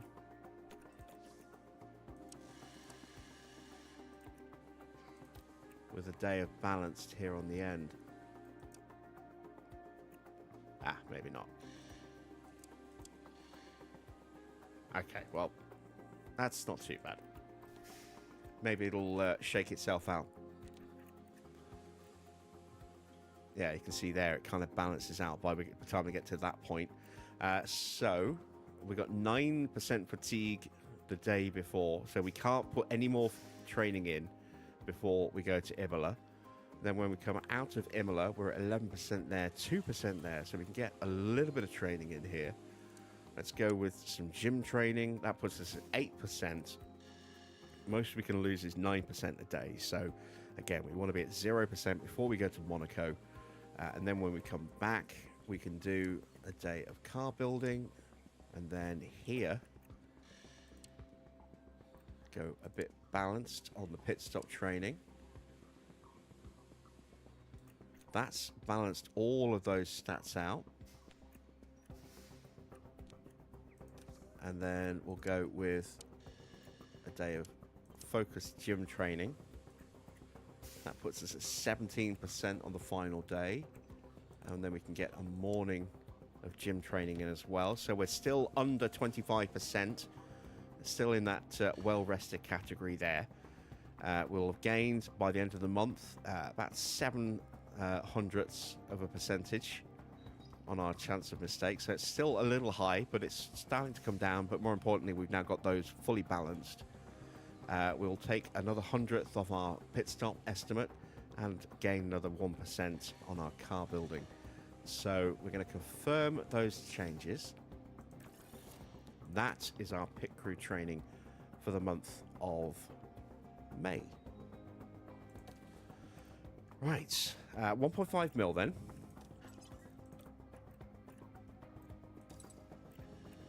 That underfloor is almost ready to go into manufacture, open up for manufacturing again.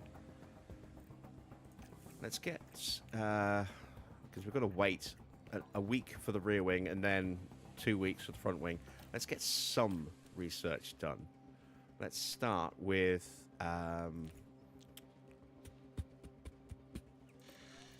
just a chassis. Not going to make any major changes anywhere specific.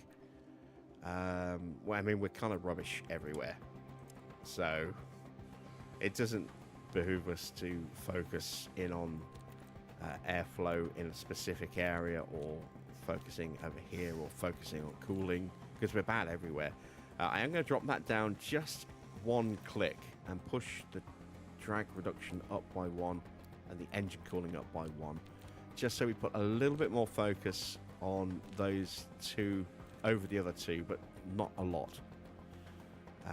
And there we go. So we'll get that project underway. That's going to leave us 500,000. So I could add another side pod on, which is what I'm going to do. Actually, no. Because that will still be going. If we go back down to 1, that's still 5 days to go. That'll still be going when we finish Miami, or we finish as we get back from Miami. 2 days plus the weekend. So yeah, that'll finish on the Sunday, and then we can just get another one going from Monday when we get back with a bit of cash. So instead, we'll hang on to that 500k so that we can start another underfloor as soon as this one finishes.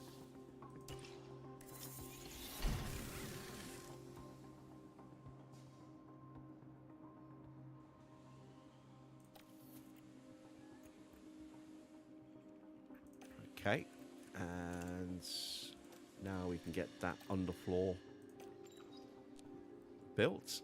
We can only afford the one, but we can get that started. That's 8 days, but we will have that in time for Imola, and we can hopefully get another one going when we get back as well. Or maybe we wait for the wings and get the wings done first. April in Formula 1. Let's have a look. A new rear wing from Haas. One of the worst on the grid. Yeah, I feel you. Well, upgrades aren't amazing either. Toto having a difficult start to the season. They're 4th. George is 6th. Hamilton is 9th. Our car development reports does not make for pretty reading. And let's go ahead and give Teo his underfloor back now that we've been able to build him one. Don't break it, Teo. For the love of God, please don't break it. All right, so we are 1 day away from Miami. This is where we're going to end it for tonight. We are set and prepped. We just need to advance time. We might as well just click that, advance time one more day. There we go. So we are set and prepped for Miami. Let's take a quick sneak peek at the weather forecast. Oh, it's going to be a wet race. It's going to be our first wet race of the season. And something needs our attention in the inbox. We will see what that is when we come back tomorrow. So I hope you've enjoyed tonight's stream. If you have, it'd be awesome if you dropped a like. I hope you're subscribed. If you're not, why not consider subscribing as well? And be sure to hit that bell for notifications on new videos and the starts of live streams. We've got more ATS coming. Did 3 more episodes recorded this afternoon, so they'll be on the channel very, very soon. Got more of the precincts still to come. We've got Tile City and Railway Islands to come as well. So keep your eyes peeled for those. And of course, we'll be back at the usual time of 8 p.m. tomorrow with round 6, our second sprint of the year. So until then, that's it from me. Thanks for watching. I am Jim Bob, and I'll be back with more F1 Manager very soon.